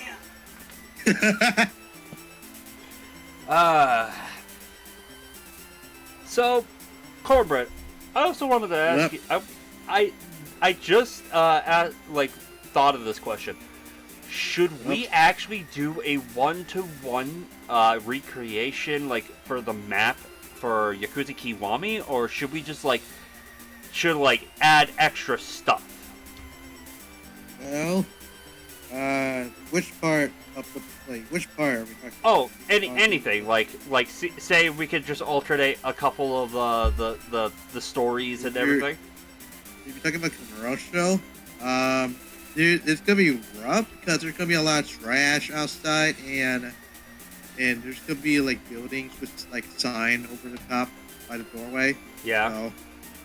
So basically, Oh, wait, actually with Kamurocho, it can have wild encounters for Trubbish. I'm back. I feel that is a good full. idea. What Cornbread? I said that is a good idea. Yeah. We were just talking. We were just trying to resume a little bit of the Yakuza one, and No worries. Cornbread mentioned about Kamurocho being filled with garbage and what? So the garbage and building stuff bunch of buildings. Except there's one skyscraper, which is the Liam Tower. Yeah. And I just came up with the idea of just filling it, having trash Pokemon, or actually no, Trubbish with Trash Cloak Burmy. Okay. I like that. Go on, Cornbread. No, that's just it. That's it. That's it. Okay. What do you expect? Actually, now that I'm thinking of it, should we make a Yakuza regional variant in that game, or just make it just purely Pokemon like? No, so hear me out. Yes, I do think there is one regional variant you can do. What? Rogue. It's a fighting type, but hear me out. It literally, hear me out though. You take Rogue, you give it a 4th evolution. It also matches that way with the fact that you have Hitmonlee, Hitmonchan, Hitmontop, 4th evolution. It literally encompasses your 4th style wheel, fitting the exact role of what you're looking for. You are a damn fucking genius, actually. Fuck, I didn't think of You're that. welcome. I did not think of that, Cornbread. Jesus. Me? You mean Squid? I said I didn't think of that at all. No, he's just saying in generalized kind of deal. Yeah. I have never thought of that. Thank you, Squid. You're very welcome, dude. We just got outclassed. Well, I just got outclassed. Bam, I'm just very quick on the draw, especially now that I've had, my 3rd coffee. You really need to fucking calm down. No! Listen, you don't understand, this coffee creamer's so good! Does Yes. no caffeine? The coffee creamer itself? Or the coffee? Cold? The You coffee know- creamer doesn't. The coffee creamer itself does not have caffeine in it, but it's coffee crisp flavored, so it's like a It is literally flavored like a freaking chocolate bar, fam. Yeah, but dude, As go on. Sorry. long as it doesn't have any caffeine, you're all good. The coffee itself has caffeine. Yeah. You're going to have kidney problems, my dude. Eventually, yes, but you know what? That's a problem for future me, not. For me. Eventually, yes, but that's a sacrifice I will make. Yes, that's 5 a minutes. sacrifice I will make for a good cup of joe. 5 minutes Yeah. late. 5 minutes later. Ah! 5 minutes later, I gotta go to the bathroom again. God damn it.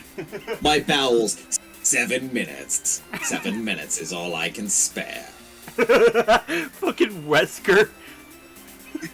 Fucking Wesker is from fucking Resident Evil is hiding in his kidneys. By 7 minutes. 7 minutes is all I can spare. That 7 minutes passed by. Guys, I think I'm passing a kidney stone. Well, you said it was your future problem, so that's your future now. Look, I wasn't expecting 7 minutes from now. Oh god. Oh, it gives me a good idea. That is. How about your Canadian region, or whatever it was, a coffee Pokemon? So that's the thing. I actually have some, like, Canadian food-based Pokemons I'm planning on doing already. Okay. One of them is... Sorry, go ahead. Sorry, I don't mean to always interrupt. You're good. Wait, what was the region again? Candala. Candalian Sinistea. It's Instead of tea, it's coffee. yeah, and then its evolution could be Cinecoff or Cinecoffee.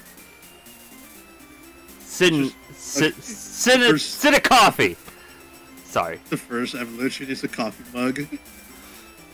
You know what? That Thinking on that one. that could be the most cutest thing because like with Sinistea. Oh no. Okay. Because the second evolution is Poltegeist. Mm-hmm. What you guys recently teacup or teacut on me? Then instead of Poltegeist, it's Offgeist or Offergeist or something. Something I'm definitely gonna have to think about. Name need work. Oh no. Hear me out, I got it. Polteengeist, like caffeine. No, so hear me out. You know, you remember how there is coffee, like, Jan Mask evolves into Coffagrigus? Yeah. So, so instead of that, Jan Mask has a bean, like a coffee bean designed mask. Let me guess. And he evolves into...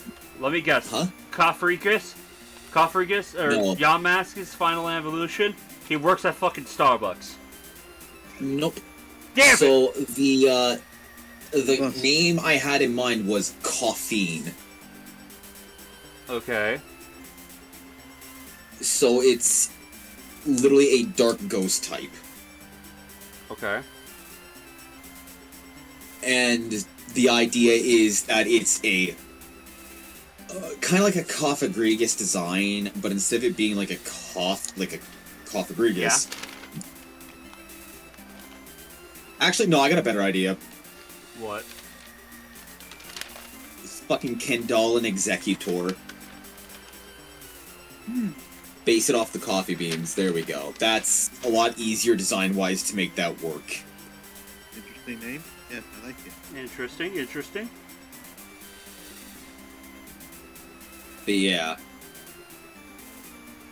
Yes. that's all I got at the moment. I'm sorry. Brain died. Yeah. Actually. Okay, so is that all it for your Candalian region? At the moment, yeah, that's pretty much all I got. Like, I guess technically there is some other things I thought about, but like, for example, I do have one, not even a Candalian version, just like 2 legendaries from older games I want to introduce to the game. Which are Groudon and Kyogre. Mm-hmm. And the implication I want to make is that some legendaries are just migratory. don't know. I just want to establish, like, yeah, no, like, because, like, the idea being, like, in some of the newer Pokemon games, you have legendaries that show up, and they're the actual legendary version. Not like a regional variant, like, it's actually just straight up like, oh, hey, we put this legendary in this game because we thought it would be a fun fit and would work for game balance. I want to give an actual reason as to why that shit happens, not just, hey, we did it. We did it. We did it. Hey, couldn't have seen it. We God did it. damn it. God damn it. So, that's all it done? Yeah. One other thing I am doing though. So one of the references I do plan to do with the Kandal fucking Battle Tower is I remember how I said I was going to be referencing characters from like previous games and shit. Yeah. One of said characters that I'm going to be referencing is, and I'll have to make sprites from that at some point. It's going to be a pain in my ass. I'm going to essentially have both the Gale of Darkness and the fucking Colosseum protagonist as characters you can fight against. Yeah. As well as the freaking dickhead with the multiple Ludicolo's, except I'm changing his team up Mirror a bit B. to fit better. Mirror Yeah, B. literally, Mirror B, except his Pokemon are going to fit the region a bit better. Instead of like a lily pad, well, like, it's like a lily pad, but it's actually just collected maple leaves and everything. So no, like, for example, he's still gonna have his Ludicolo, but I'm also gonna have, like, a Spinda, and a Chatot, and a Kricktomb. Well, here's the thing. Yep. I'm not saying that's a bad idea, but usually when it comes to characters from previous games, it somehow has to stay in character. Oh, hello, and seeing what stream, what have I missed? You pretty much missed the whole entire Yakuza. Yeah, you missed the whole entire Yakuza thing, by the way, Isaiah, and you missed half of the Kandala fan game that we were talking about. Yep. Yeah, the Kandala region, which is based off Canada. Oh, Canada. Okay. I had to stop myself from making a really bad joke. I'm gonna shut up now. Yeah, you better think of it. Go in your corner, you bad child. I'm gonna cry about it, wham. Go on, by the way. Oh, what about? You said something about guest characters or like fan characters or whatever. Oh yeah, the reference characters. For example, like I said earlier, like Ash and all that is a character you can run into. Same with Paul, of all people. Yeah, you can. So like, and again with the whole like, you can lose to these people, and they become the new Elite Four champion, which means you'll then have to fight for your right to be the Elite Four champion again. Oh, so basically, okay, so now I'm getting that the Elite Four is basically like the anime, the Challenge Gauntlet or whatever, right?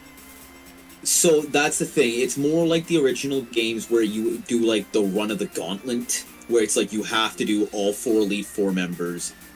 The thing I'm going to do is there's basically a Nurse Joy that will be coming into the room after each battle to heal your Pokemon for you to kind of make it a little more fair for you since you're doing an actual fucking gauntlet. Yeah. And the idea being like, you are not allowed to go back to the Pokemon Center outside of there or anything else until you're done fighting. But so the idea essentially being that with the battle tower itself, so the post-game thing, if you lose in the battle tower to anyone, they become the new Elite Four champion, and before you can go back to challenge the battle tower, you have to do a run of the Elite Four again. So you'll do the main Elite Four, and then the new champion, which would be whoever you lost to in the battle tower. Sanyo, I don't know the collaboration thing. Sorry. Also, I never heard of such collaboration. Freddie Mercury and Montserrat Cabela. Never heard of Cabela before. I heard of it, but I'm not really interested. Yeah. Also, Isaiah said a Canadian theme region. He's interested. Yeah, so like for example, Wait. as I was telling you, Uh, do you want me to just do a quick recap of the region? First, before you do that, actually, Isaiah asked, thought of any legendary Pokemon yet? One. Actually, three. So the first one is an electric flying type, and it's going to be more like a physical flying type. I don't have a specific move for it, but like two of the moves it starts off with when you can catch it are Volt Switch and what was the other one? Fucking Volt Tackle or something like that. Okay. Two of the other ones that you can catch are based off of the Thunderbird. I forget what the actual name of this thing is, but essentially it's a fire dragon that leaves like a trail of fire wherever it flies. It's based off actual Canadian mythology, which I was surprised we had. And then the last one I have is going to be an ice dragon, and it's based off the Aurora Borealis, so like the Northern Lights. Cornbread, you could do the meme if you want. What Aurora meme? Borealis? Oh, oh, that meme. Yes. You Good snooze, lord, what snooze, happened in snooze. there? Aurora Borealis. Could I see? Aurora Borealis in your kitchen. Yeah. Yes. Can I see? I see. No. No. It's just two. It's just two. Two of the freaking teachers going. No. Skinner, there's fire in the kitchen. No, Mom, that's just an Aurora Borealis. That's just the Northern Light. Well, Seymour, the house is on fire. No, Give it a mother. thumbs That's up. He looked back and gave it a thumbs up no, mother. That's just the Northern Light. with a smile on his face. Finally, I can be rid of Mother. Finally, I can now inherit her allowance. Allowance? You mean will? Nope. I Alright, get my $20 now. Finally, I can now sell her Medicare. Medicare. No. We can't say that. That's not okay.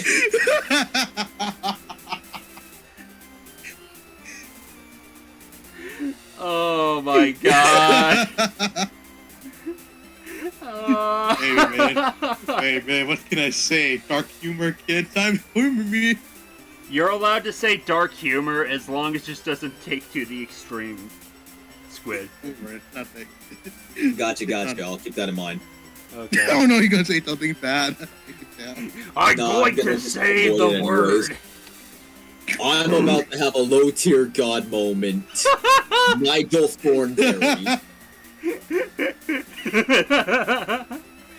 By the way, oh my goodness, an Aurora Dragon sounds... Oh, okay, I thought he was gonna say, oh my god, it's an Aurora Borealis.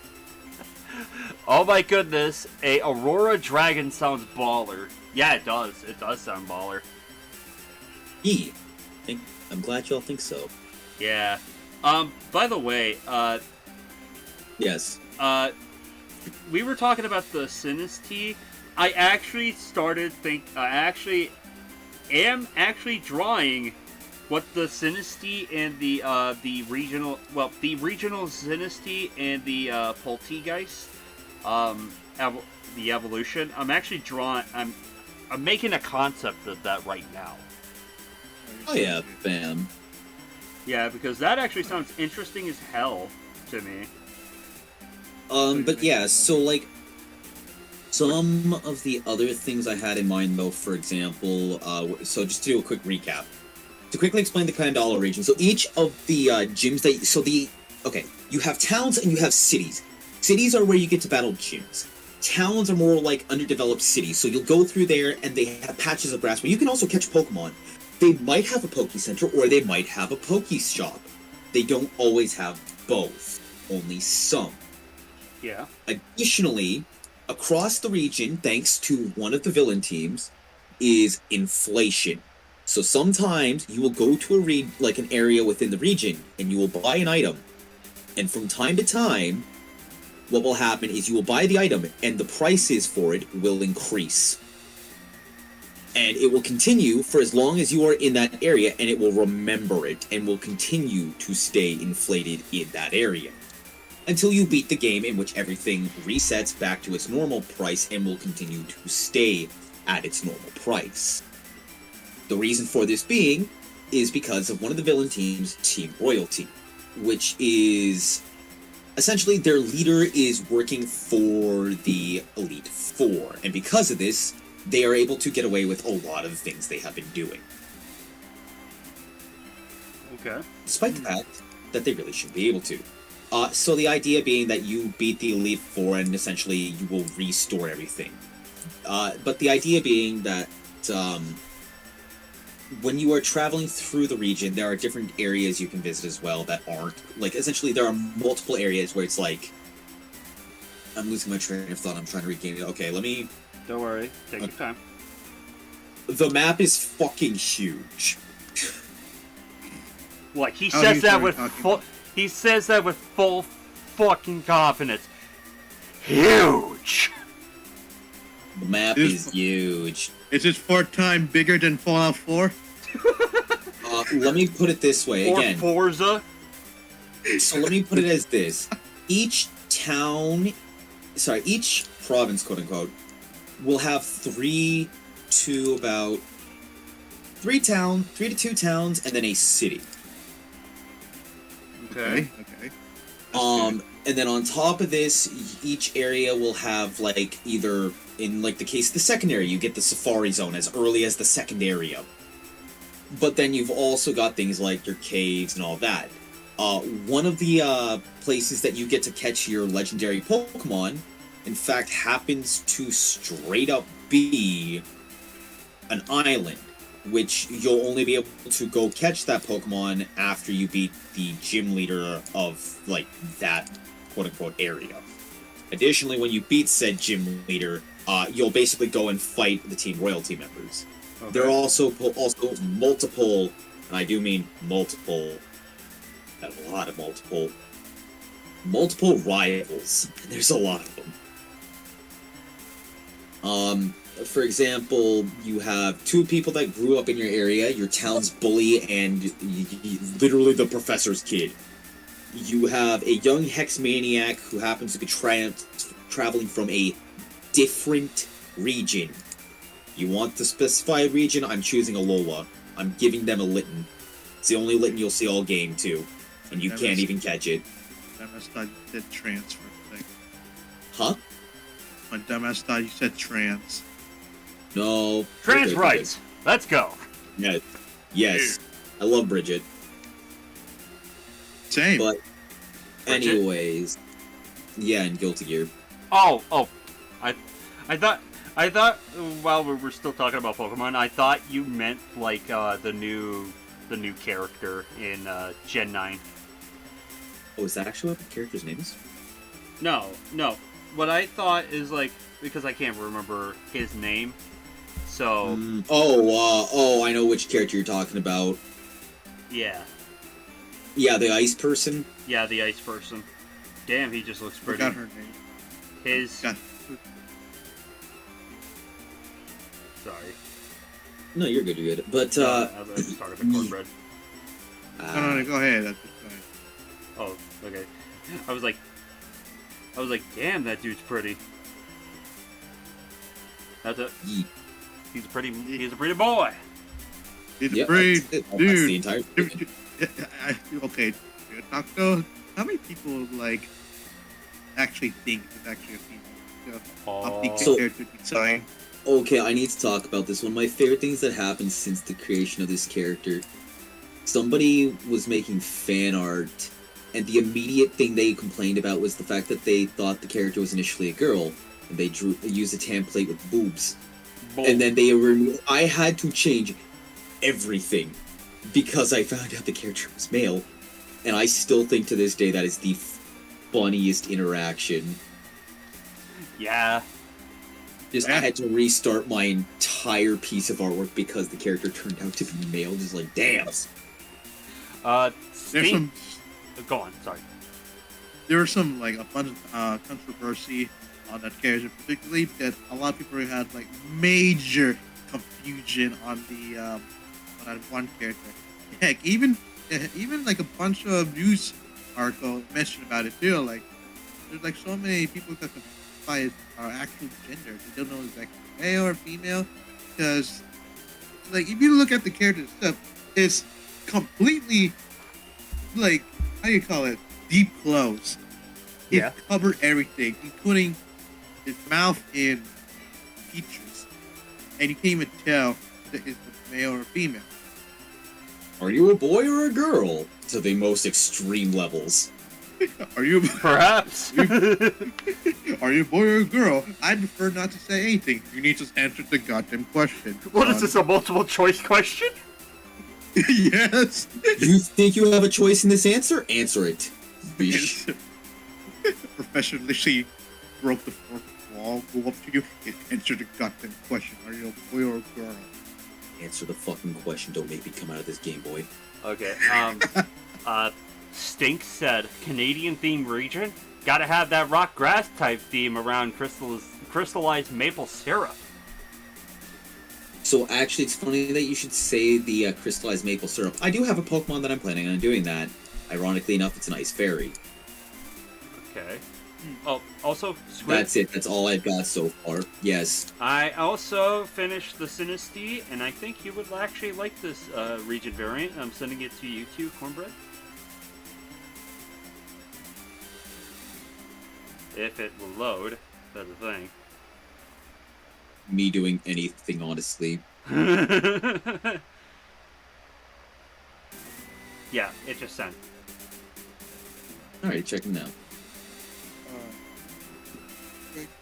Uh, I like it. Thank you. I thought it would look cool like that. Sure. Hey, not bad. I like it. Yeah, because with the Sinistea, it actually sounds like it'd be good with the coffee kind of theme. Yeah. Somebody goes,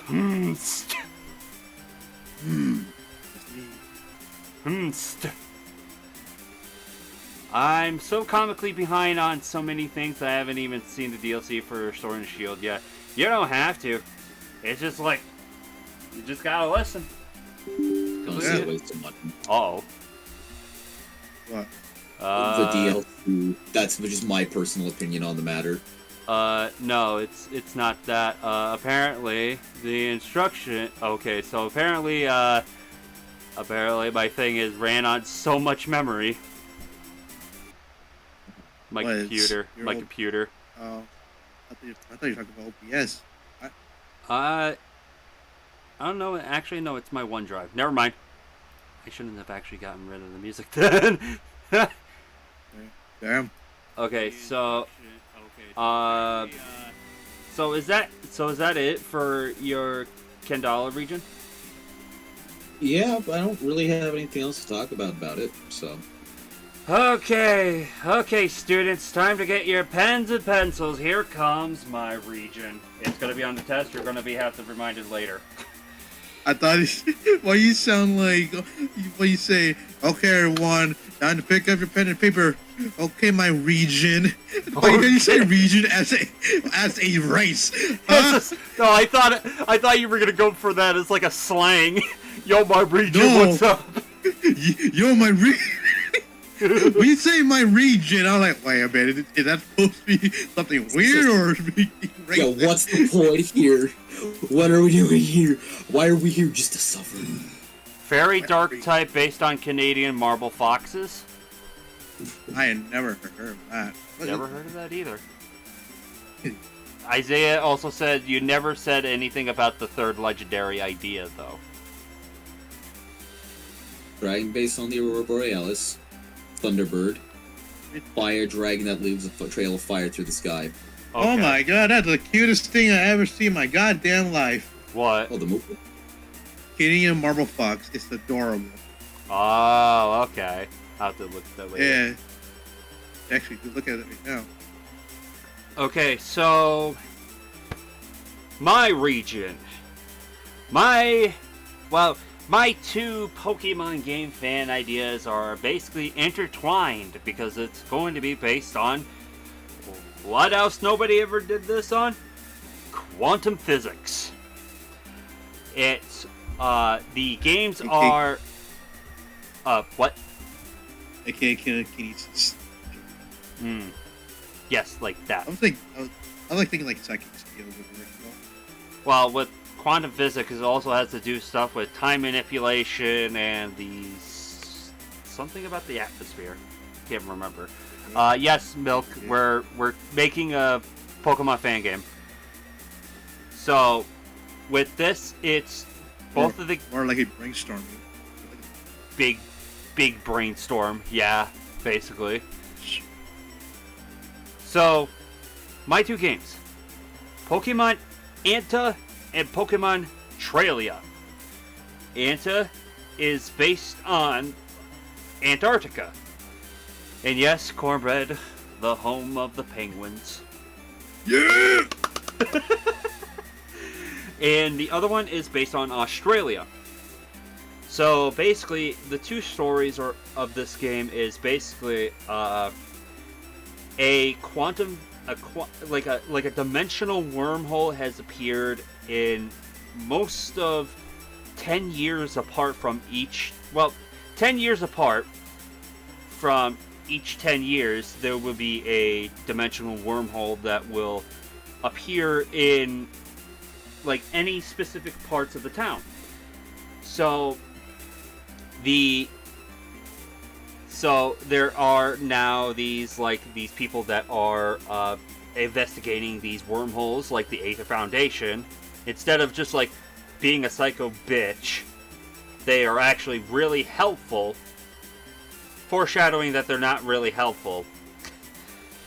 But and in these games, they are intertwined, but the thing is, Anta in the Anta region is completely destroyed in the Tralia region, in the Tralium game. And then Tralia is completely gone because of like the global warming and everything in the in the Tralia region. And how are these games like both connected? Is because of these dimensional wormholes. With each gym, they have the same gym badge, but the typing is actually from a super effective standpoint of the Pokemon. My first gym badge is the hot coffee gym badge, and with the hot coffee gym badge is that both gym leaders, one is female, one is male. The female one gets the fighting type one, while the male one gets the normal types. But the thing is that the fighting types have normal type moves, and the normal types have fighting type moves. It somewhat like tries to intertwine between each other. We're dabbling in making regions before. None of them came into fruition, really. The one we got the most fleshed out one was the hodgepodge of multiple inspirations. So it's almost like the way of kind of Pokemon CD in a way. Yeah. Yes! Also, Squid, you good? Yeah, I'm good. Oh, okay. It's just, you were kind of silent there for a moment. Sorry, yeah, I've been working on Conifermoose. Sorry, not Conifermoose, Decidumoose. Conifermoose, you're gonna... here's the thing. Most people are gonna hate my design for Conifermoose because I'm making it bipedal. Oh. You wanna know what I'm doing? You're making it have two legs. Yes, I'm making a Minotaur Moose. Well, actually... Interesting. I'm Yeah. scared. Well, Actually, if you're gonna make it a Minotaur moose, then basically it's still on all fours, though. It's just a Minotaur. No, like, I'm giving it big fuck off grabby hands. Like the Incineroar. No, like, I'm making this... Okay, maybe like Incineroar and Smash. I'm talking, like, big, grabby, like, Gigas or Potemkin-style hands. Okay. But, like, the point... here's the thing. With what I'm working on here, let me show you what I got so far. This is... yeah. This is what I got so far. It's not done or anything. I'm gonna send it to you too, Cornbread. I'm currently in the phase of doing some coloring for it. Yo, that is a good quick sketch, dude. Yeah, no, here's the thing. I am heavily using inspiration from somebody else's drawing, so much to the point where, like, this basically just looks like a regional variant. So, like, do not give me any credit on this, please. Okay. Like, I literally looked up Moose Pokemon and then used literally a reference picture. It's like, okay, well, this is different enough that they don't look the same, but also they look kind of similar enough. Okay. Anyways. Okay, so basically, we have two different regions, all connected, but in a different dimension. So, here's what the story goes. It's like the same thing, 8 gym badges, 4 Elite Fours, and then the champion. Simple enough. And with both of them, they also have different teams. But different teams, but not different names. So the team name I have came up with is Team Quantum. And there are only 2 admins, but only one admin in both games. One admin is a male, and his name is Croc, which basically his main Pokemon is Crocodile, or Krokorok is his final one, right? No, Crocodile is, I think the second one. Krokorok's the middle one, I think. Okay. And the female one is Gwen, as in terms of Penguin. Huh. And her main Pokemon... What Cornbread? Gwen? Gwen. Gwen. Gwen. Ah, yes. The second place runner-up of Total Drama Island. Shut the fuck. Sorry. But yeah, it's Gwen, and her main Pokemon is Empoleon. Because you gotta have a penguin Pokemon in there somewhere. Yeet. And I'll yeah. capture that out 100%. What? I'm getting that 100%. Yes. And with both Anta and Tralia, they both have different Pokemon. And they also have regional variants. Like, how would I say this? Crap. I remember that I had a regional variant, but I forgot about it. Crap. That's okay. With basically, it's supposed to be having their representative parts. Oh, wait. Okay, I remember one. Electros is in both games, but they're both different regional forms. And they also have different appearances. But their design is the same, but with different colors. And the reason I say this is because there is a fish called the toothpaste fish, by the way. Interesting name. So I based Electros off of the toothpaste fish. Because it actually loves going to hot or cold temperatures. So why not just get a Pokemon and make it a regional variant for both games? And Okay. and there's also there's also a regional Ursaring in Anta, which is a polar bear. Okay. Yeah, we did get Beartic, yes, but I just wanted to just like include Ursaring because he is like the least like Pokemon to talk about. Yep. And with Tralia, it is a Tralian. Koala. What? Is it based off like a koala? With okay, so yes, it is based on a koala. Yes. Let's go. Pangoro will be the koala one. Interesting. And there's also a regional Komala in Tralia. But he has an evolved form, though. Two, to be exact, actually. How much do you guys love Mud? I mean, I'd be Mudkip. Depend if I like mud bath. So this regional variant is the Komala called Mudballa. Interesting. It is a ground normal type, but the thing is, it doesn't have limbs. It only has it's only like a potato kind of thing, but is a ball of mud. And Okay. it has and then like I said, it has a evolve form, and it's called oh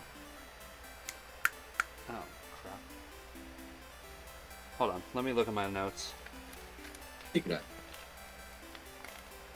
Ah, I see. Wait, I see. I'm the only one not the only one who came prepared. What? You said you're grabbing your notes. I said, I see. I'm the only one. I'm not the only one who came prepared. Oh no, this notes was like 2 years ago. Jesus. Yeah, I haven't talked about it until like now.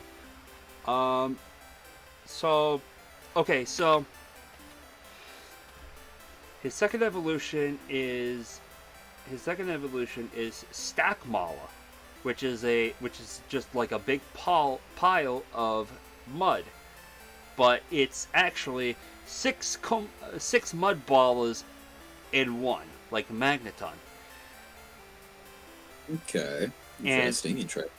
And for its final evolution is when you give it a Firestone. Its final evolution will be called Wallaby. Because Wait, you say Wallaby or Wallop? P. Wallaby. Ah, gotcha. Because it's based on the Wallaby. Yep. Yes. And it is, if you can tell, it's actually more defensive and special defensive because it's a wall. But it also has buff abilities, like with Baton Pass, Harden, Metal Sound, all the kind of buffs and debuffs that it can learn, while learning a little bit of attacking moves or special attacking moves. But it does not do well in both of those kinds. And it's, like I said, it's mostly defensive. But with the moves, you can actually use Baton Pass or Iron Wall, you can use Iron Wall, Baton Pass it on to a different Pokemon, so they can get that super buff. Mm-hmm. So its abilities are Rough Skin. Actually, it only has two abilities. Two abilities is Rough Skin, and a ability that I actually made up is actually called Dry Fur. When basically, like, I think I've already told you this beforehand, Squid. Dry Fur is an ability where basically it negates water attacks or water type moves. So basically, the only way to break it down is with fighting type moves or grass type moves. So Okay. it's big and defensive, and it's really useful. It may not have any attack qualities, but goddamn, you can make your Pokemon overpowered just because if you use Baton Pass. Yep. And there's another Pokemon I actually thought up when I also was talking to Cornbread, is the dog Pokemon. Let me find him, actually. I actually drew him. His name is Dongo. It is the dog Pokemon. It's the digging Pokemon with the ability Fluffy or Dry Fur. It's also a ground normal type. And his evolution is called the Doringo, which is also the digging type. But the thing is, he is constantly digging, and it doesn't really show his feet until, like, he uses the move Dig. So he is constantly underground. And then, well, actually, no. It's only one evolution type for him. And his abilities are Strong Jaw or Dry Fur. And he will know biting type moves like Crunch, Thunder Fang, Ice Fang, Fire Fang, all the sorts. I also got another Pokemon, which is a fire. This is only for Tralia. I haven't actually gotten to Anta yet, but for Tralia, this Pokemon is a ostrich Pokemon. And then his its name is Oshember, which is a flying fire type. And then it evolves to Ostorch. Same thing. And it also has a third final evolution, which is called Oscorch. With its abilities, it knows Runaway. And what was that speed boost move again? With Torchic? Speed boost. That's it? Just speed boost? Yeah, it's literally called speed boost. Oh, Literally called Boost. okay. And it has speed boost, but its actual hidden ability is a ability that I made. It's called Feather Shield, which negates, well, it reduces normal type moves and flying type moves. I know that kind of sounds a little useless because it's already like a flying type, but yeah. So, and yeah. I also have a fox type Pokemon for the Tralia region, is also known as. Oh wait, fuck. Wow. Okay, never mind. I love that Pokemon. The only Pokemon I didn't even name is the fox type. Why did I not? The fuck type, my type? favorite. Fuck you. Yeah, I love that Pokemon. Fuck. Screw you. Oh god. Okay. Fuck type Pokemon, you mean Gardevoir? Go away. Go to Horny Jail. Do it. No. They can't hold me. Okay. I also got a peacock type Pokemon called Fashtastic, which is a combination of fashion and fantastic. Okay. Fashtastic, which it's a fairy flying type move, which has most of the fairy types because of its I'm trying to figure out the word, which is indication to fairy type, because it's also the most beautiful bird that you can ever see in anywhere you can find, actually. And there is a fish called the Willy Wagtail. The Willy Wagtail. That sounds like a euphemism for a wiener. It does. But its name is actually called. I named it Silly Tail. That's what I named it. That is significantly better. I was sitting here thinking to myself, like, hey girl, you want to play with my Willy Wagtail? No Oh, dude, no. And with that Pokemon is actually a water type. Pure water type.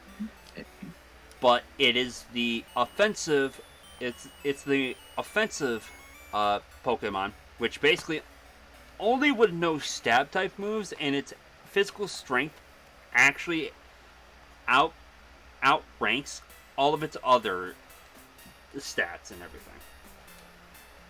Okay.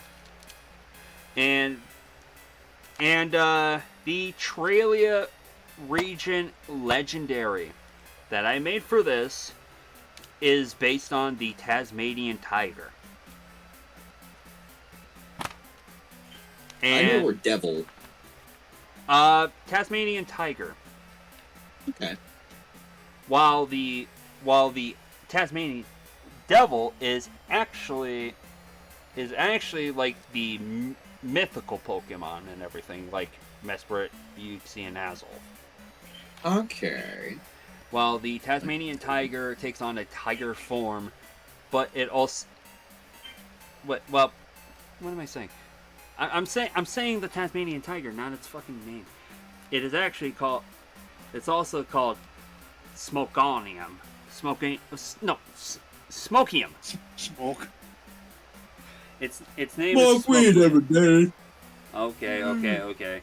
It's called Smokium. Sorry if the Yes, rambling of our dog. own region is annoying. No, it's not really annoying. It's actually really interesting to read. You guys can keep going if you want. I'm not gonna lie, I'm quietly imagining just Snoop Dogg's the user of this legendary Pokemon. No, it's actually Black Smoke. It's Oh black. yes, I'll have a number 5 large. It's Black Smoke from oil rigs. Ah, okay. Oil rigs and factories, which this is supposed to be the evil Pokemon like Yveltal and Xerneas. Okay. And it is actually not it's fire.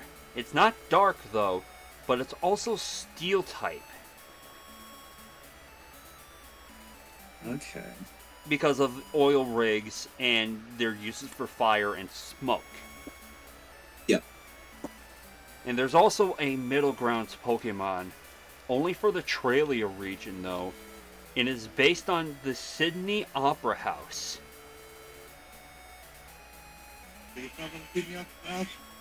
It's so the middle ground Pokemon for Tralia, you know, like with Giratina, Palkia, and Dialga, is the Sydney Opera House Pokemon, which honestly I did not give it a name because me and my friend Jacob were actually having a hard time trying to give it a name. We thought of 3 names of Sidria, Sydnia, or Safra. But we couldn't actually get a good decision on the name. But there is a legendary Pokemon for Anta region where basically it's a giant polar bear. It's a giant polar bear that's hidden in the mountains of Antarctica. And if it senses a disturbance in the air, it will actually come out and eliminate that disturbance. Interesting. And its name is Polaris.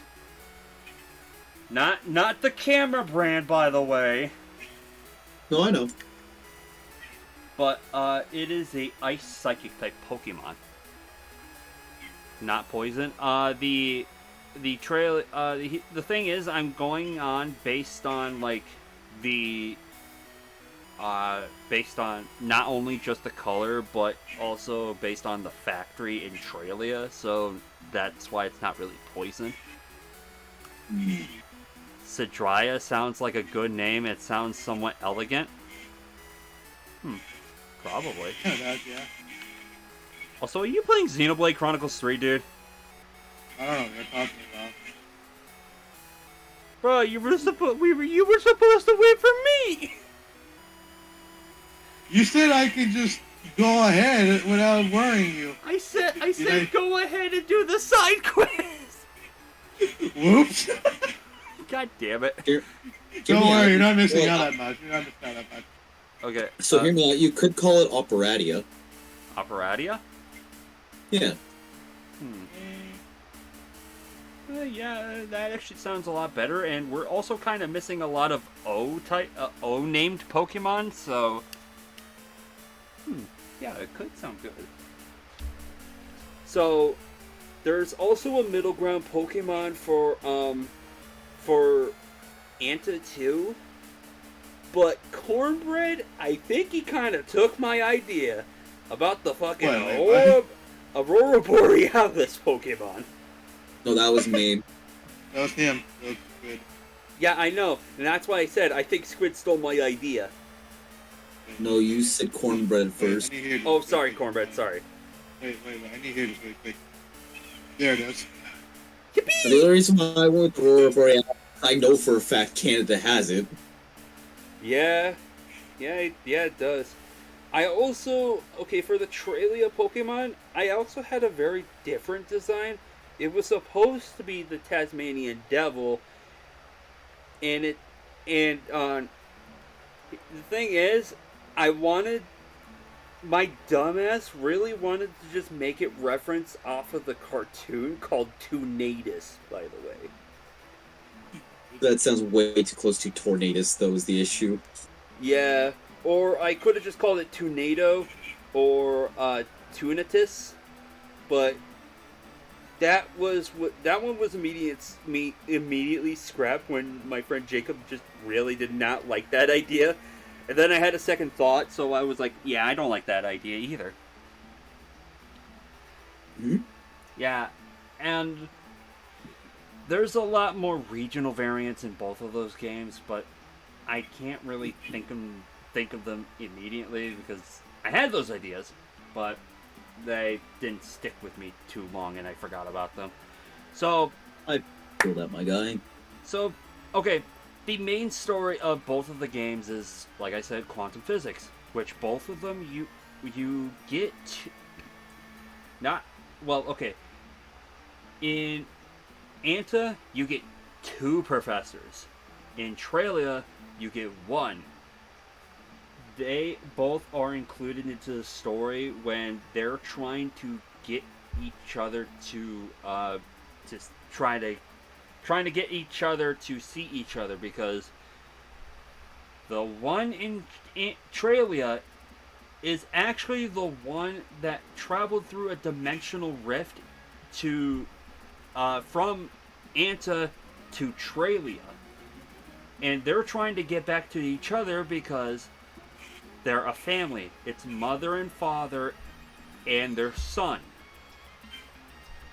But the son is over hell-bent on power, trying to get back to his original dimensions. But he becomes the main villain in Tralia,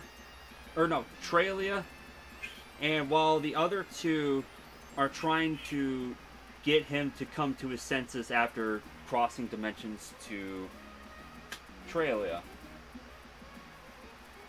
Okay. While I said that there are 2 different gym leaders, there are actually a couple of gym leaders that accidentally went in through the dimensional rift hole just to accidentally end up in Tralia, or that accidentally ended up to Anta. So basically, they're like, one is a boyfriend and girlfriend, one is a sister and brother, and another one is just 2 best friends. They miss each other, and the story goes on about, like, they thought that they lost their loved ones, or they are trying to continue to find a way to connect with them. And what? Say what a story you're making now. Yes, and there are actually, here's a little twist on the thing. Both of the champions are one person. The thing is that, spoilers, he is the main reason why those dimensional wormholes are actually in existence.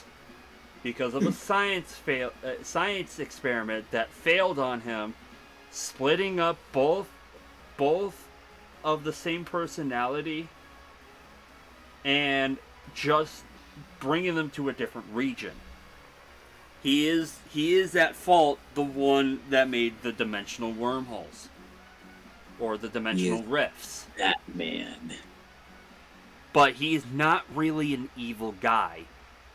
It was just an accident that happened.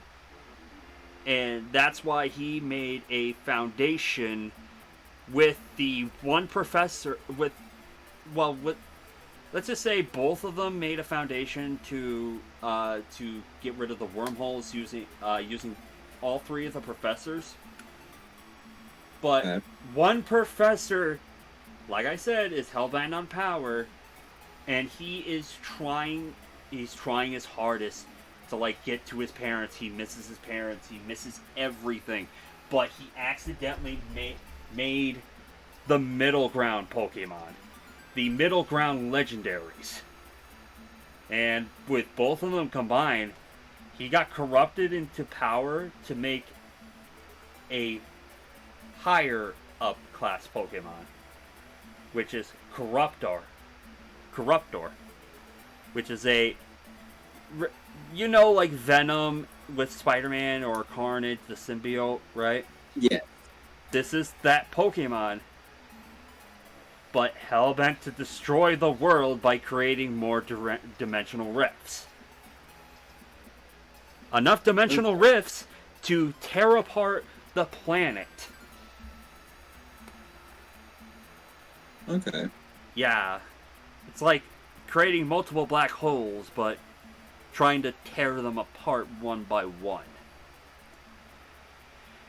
And that's basically it for mine. We had this idea for a long ass time. Hopefully, one of these days it's come to fruition. Would be really cool. Yeah, but you guys put it to, well, me and Cornbread put it together like an actual Yakuza game, and then Squid, you fucking just clearly just want to make a Canadian region. It just make it. You have no idea how much I want to make a Canadian region. The concept of a region of Canada seems really cool to me because there's a lot of and this is the same with the States even.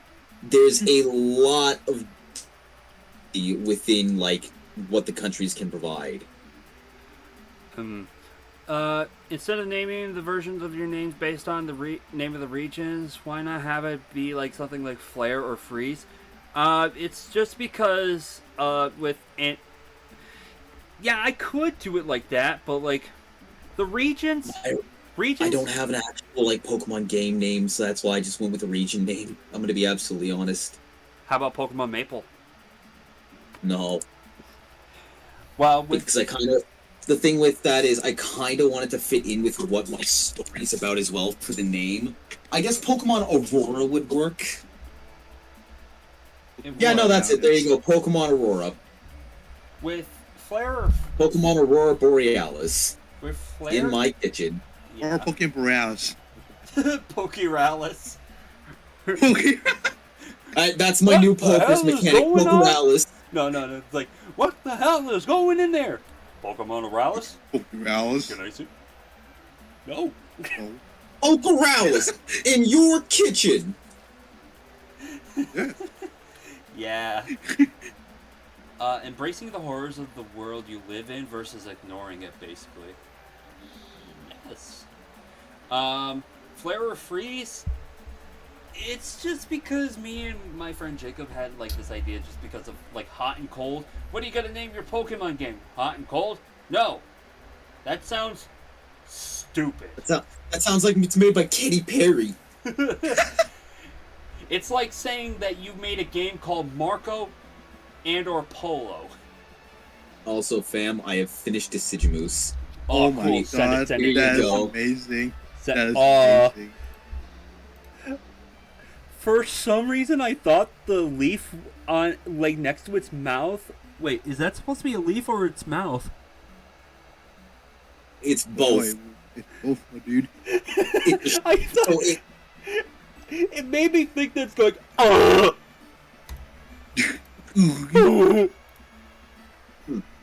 I love it. I love So it. it's got like a shrub growing for like around its mane/mouth and tail. So here's the thing.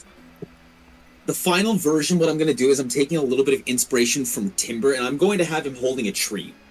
Additionally, he's going to have some Minotaur vibes. I almost thought you were going to say something about having inspiration for Tinder.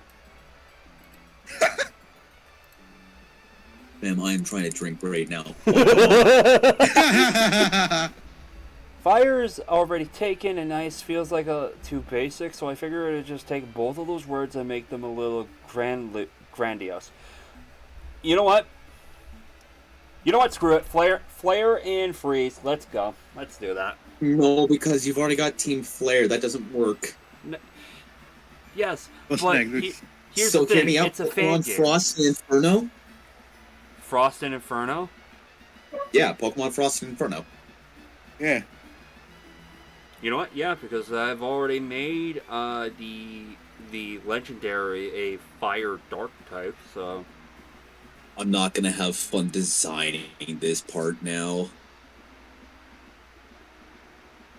yeah, you know what? Actually, I've already gotten an idea for a design for Smokium and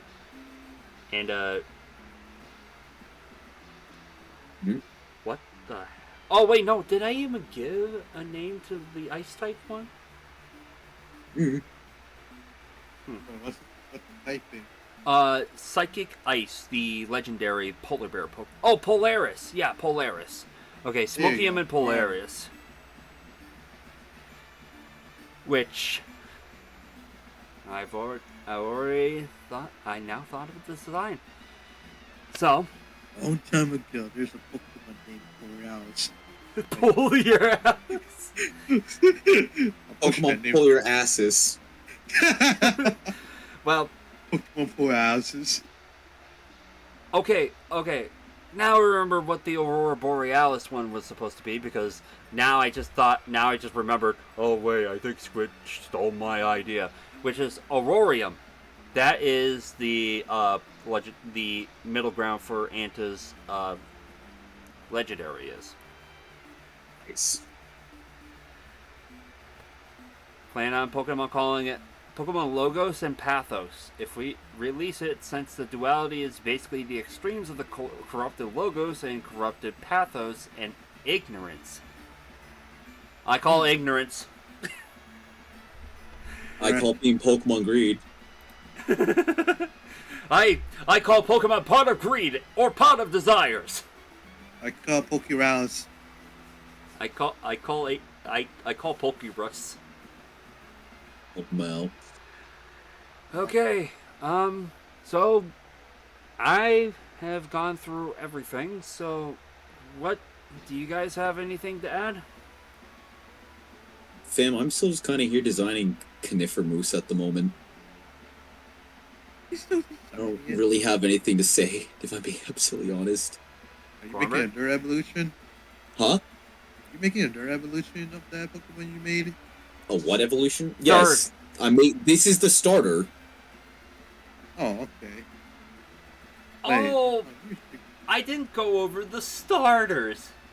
That's what, Well, bruh. let's get to it then.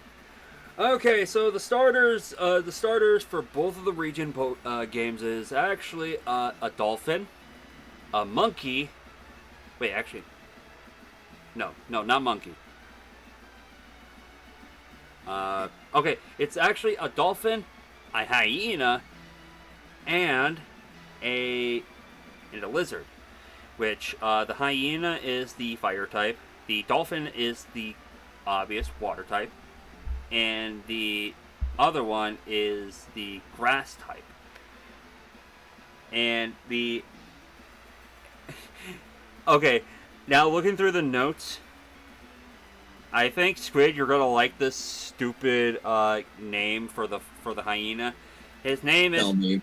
Hiatus. I feel called out.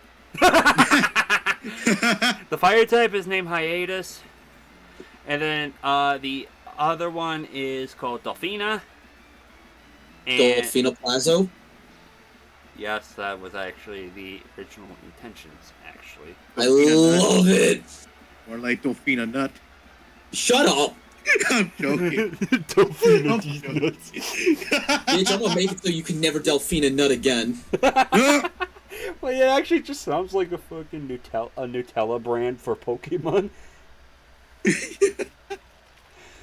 And the lizard Pokemon is called. Fuck, I'm actually trying to find it because I remember I accidentally did it for like the last part. Is the okay? It's called Lizara. That's his name. It's Lizara. Leapzilla? No, Lizara. No, I know, I'm fucking with you. I know, I'm fucking with you too, because his actual final evolution is supposed to be a reference to Godzilla. Let's go! Yes, and the, okay, so the second evolution for the fire one is actually called Hitara. And the third evolution for that one is Flamorous. I'm not gonna lie, Hitara sounds like a fucking... It sounds like a Mothra evolution. No, actually, it is a hyena with a very, very big back. Like, Huh, I like him. like it's supposed to be a hump on its back. Well, not like a camel kind of thing, but only two.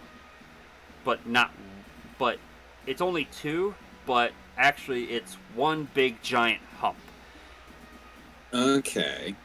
And its back is actually, my friend Jacob came up with a very stupid idea that its final evolution, its back actually looks like a city road, which I thought actually that would look kind of cool, because City Road? yeah, a city road. While I actually gave him the idea of the song of Highway to Hell, and he thought, you know what, actually that goes with it. And the dolphin, okay, actually, the hyena Pokemon is actually fire dark type. It's not on twos or anything, so don't worry, Pokemon Gen 1ers. Well, now. And the dolphin one is like a Dolphina, Dolphono, and Dolphuno. Dolphin, no. Dolphin, no. Wait, no, Dolphundo.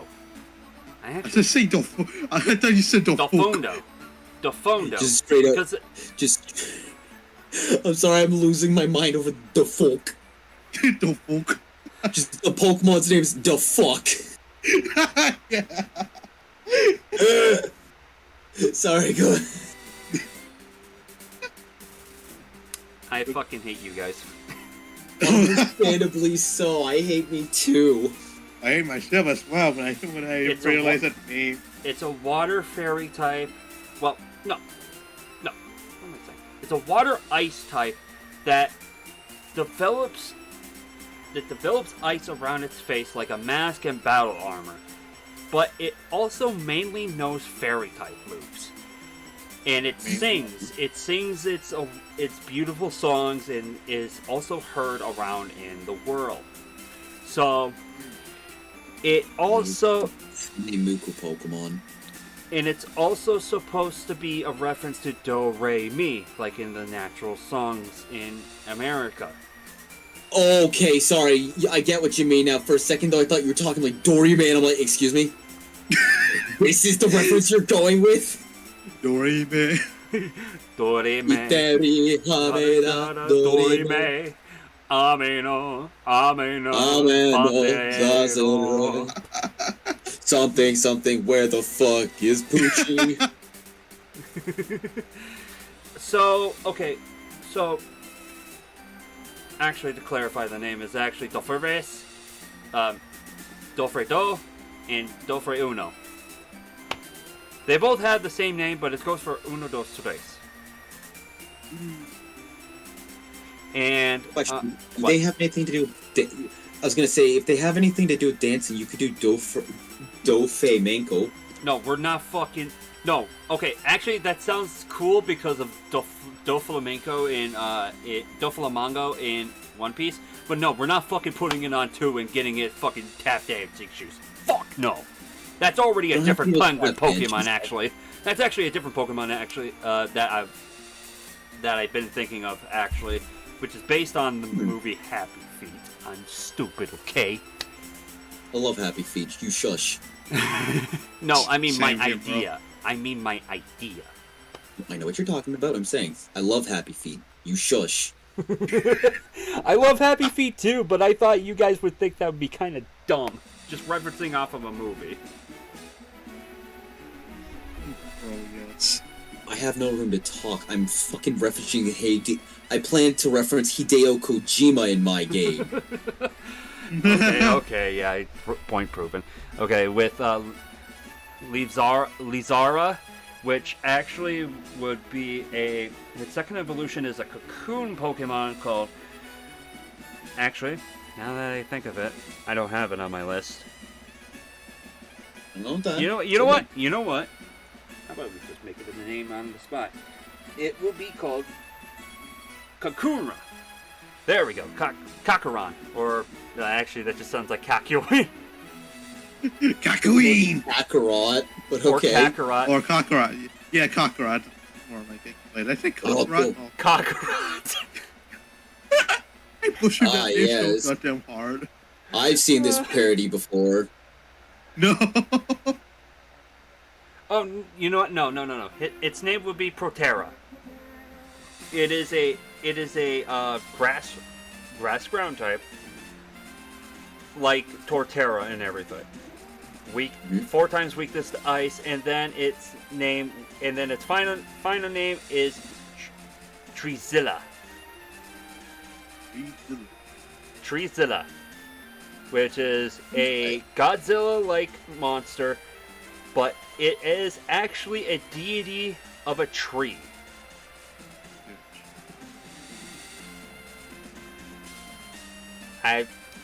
Yeah, that's basically it.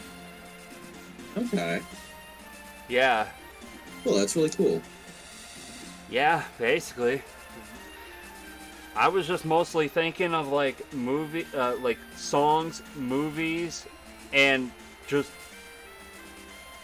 for the dolphin Pokemon, and we just never get a dolphin Pokemon. I think we have it. Wait, no, we don't. Wait, do we have it? No, we do not actually. I think you're probably thinking of Whalmer or Walrein. I think you're probably thinking of Walrein. Oh, that actually gives me a good variant then for Walrein. What was the animal with the? It's a fish but with a horn on its head.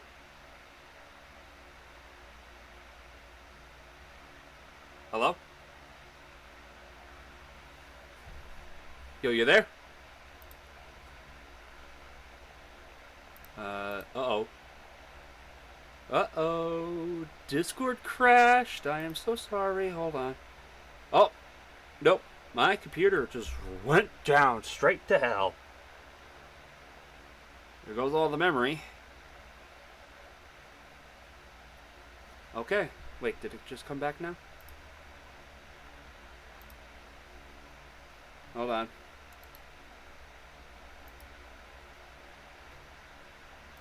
Hold on.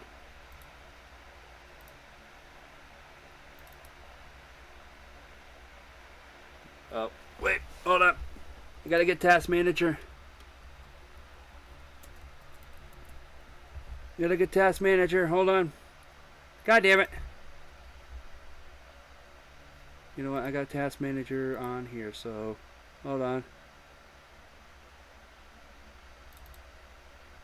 Let me disconnect Discord for a moment. I think you guys could still hear me. I hope. Not the ones in the Discord call, though. I'm back. Yeah, Discord decided to eat some paint. Yeah, we were wondering what happened. Yeah. Welcome back. Go back, my old friend. I'm not that goddamn old fucking goddamn it. I've come to talk to you again. I swear it's a DMCA. Fuck, goddamn it. Well, okay, so you got me thinking, Cornbread, of a what was the animal with the that is a fish with a horn on its head a narwhal, right? Is that what it's called? Narwhal? Yeah, Yes. with like a horn on his head, like You're talking about a narwhal, yes. Yes. I'm thinking that a regional variant of Walren would be a narwhal. Would That absolutely could work. Yeah, that could work actually. And then, also going back on the one thing that I said that there was a tap dancing penguin. That's also going to be a Pokemon in that game. Okay. what Happy Feet in Pokemon? Kind of, yes. That's a good part. You did say Happy Feet. Yeah, Yes. with it's a penguin that actually is the tap dancing penguin. It is a ice fairy type. Oh, okay. That's not bad. Yeah, I like it. And its name is Tip and Tap. What? I'm just Say thinking it again. in dots now. Its name Say that one time. its name is Tip and Tap. Tip and tap. Tip and Tap. Tip and tap. As all three names, Tip, IN, in, Tap.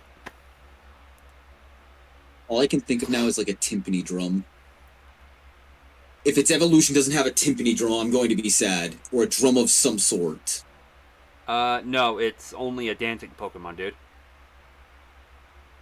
You can still have a dancing drum. You'd use a drum for dancing. Yes. I But guess. yeah, you're right. It is your Pokemon.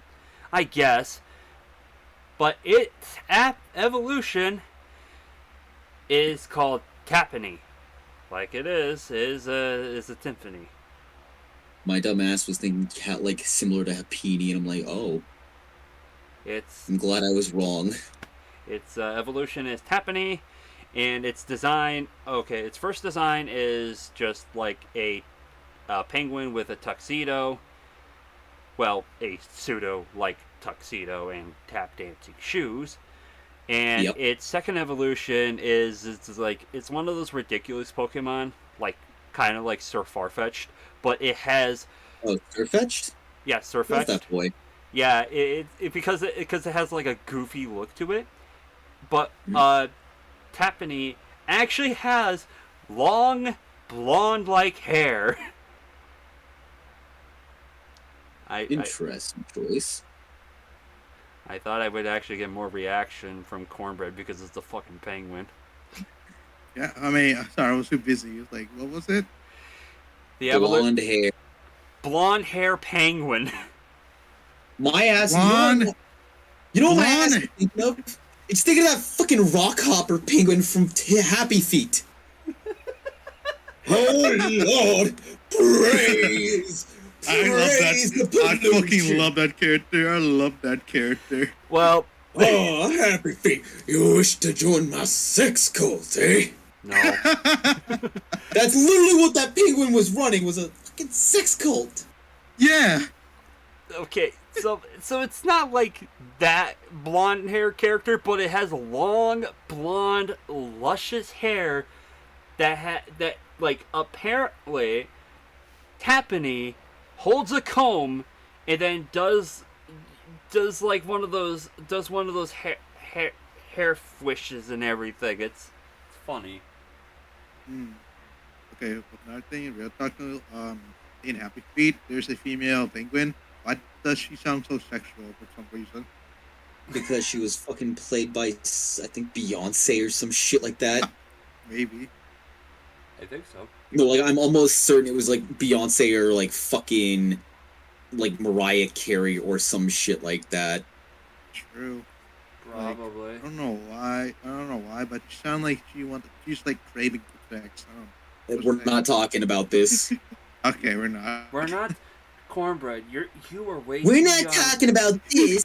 We're not talking about this. We're talking about this. No. Oh my It's, god. no, it's we're not talking about this. We're not talking about that, and we're not talking about this.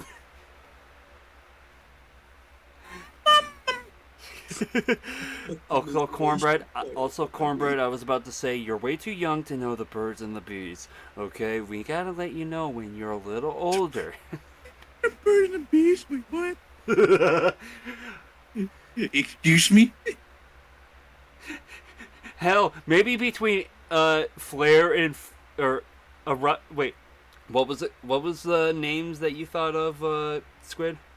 Frost Inferno. Frost and Inferno.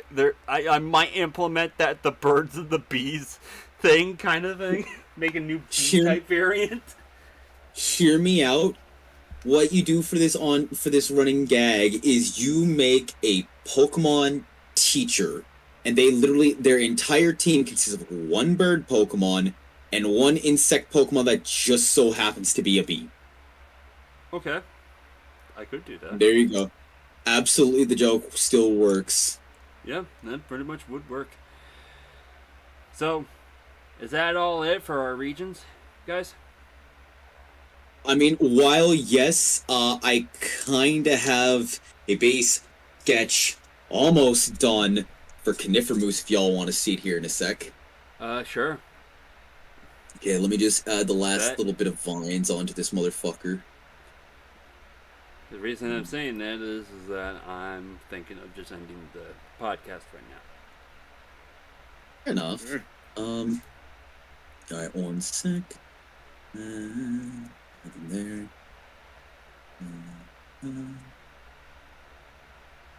There's...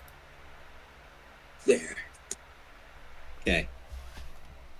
So, here is what I have for wrong person for Conifermoose so far. He is Okay. not done. This is literally just line work. Oh my god, that looks like it actually belongs in one of those spin-off. Or wait, no, it looks like if you could just make a Gen 1 sprite out of it, it works. Yep. Yeah. Yeah, this pretty much. is Conifermoose. That Okay, give me a tour. That what? That boy. here But can we comes that boy. Can we just talk about like cute evolution cute starter, goofy looking middle stage. What the fuck is this third? What the fuck is this abomination here? It looks like I'm gonna murder my face off. It looks Like, like it's why- going to murder my family. Like why? It's just you look at it and it's like why did they make him a furry? Why is our son a furry? Why is let our me son a furry? let me ask my parents. I why don't I'm know, furry. Dad. It just happened. I don't know, Dad. Here. Homie, where did we go wrong? Lisa's a fucking furry. I'm buying for Bart. We can't blame Bart for this. Bart's a scaly. Look, we know those two things don't coexist. I'm buying for Bart. I blame my sisters. Homer. Homer! Get the gun. If her daughter wants to live like a dog, we're gonna put her down like one. Okay. Before this keeps going, okay. Oh, don't worry, I'm done the joke anyways. Well, I'm gonna end it right now, anyways. So Before it gets any worse. yeah, before it gets any worse. Anyways, thank you guys so much for watching. I am glad that both you, Stinks and Isaiah, have joined the podcast. Thank you for coming to the podcast, by the way. And it was really eventful talking to you guys. It was really great. Both of you, Cornbread and Squid, by the way. That's Fuck yeah, I'm glad you had me on. Thank you for having me. Cornbread, get the Cornbread. fuck off of Xenoblade. Say something, please. Huh? What? Oh. I'm ending the podcast. Thank you so much for coming sorry. with me. Because I found this video on YouTube. I want to show you guys. Here you go. It's a funny monkey video. No, I found this video. Wait. Oh my god. What?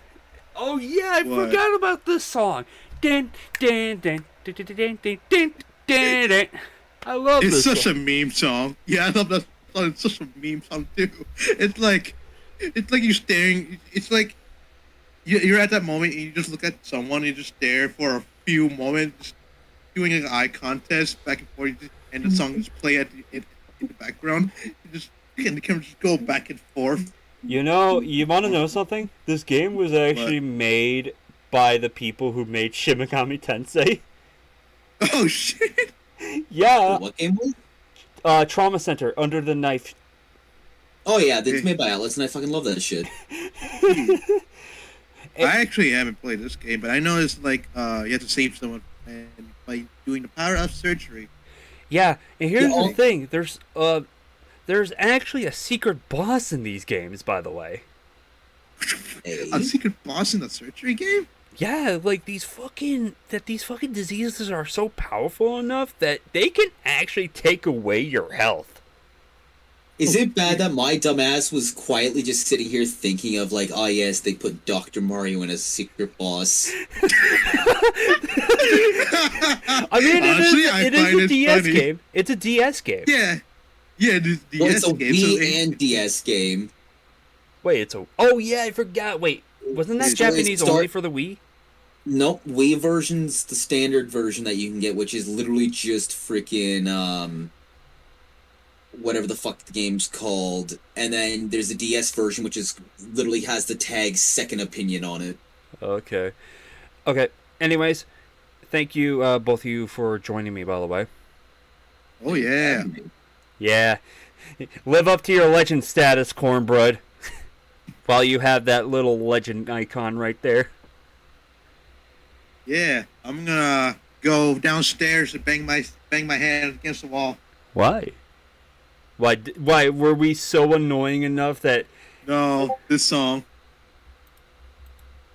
It's because of this song. Friday Yeah, night I from think you should. Yakuza 0? Okay, anyways, thank you guys so much for watching. I hope you have a very good night. Love you all. Good night.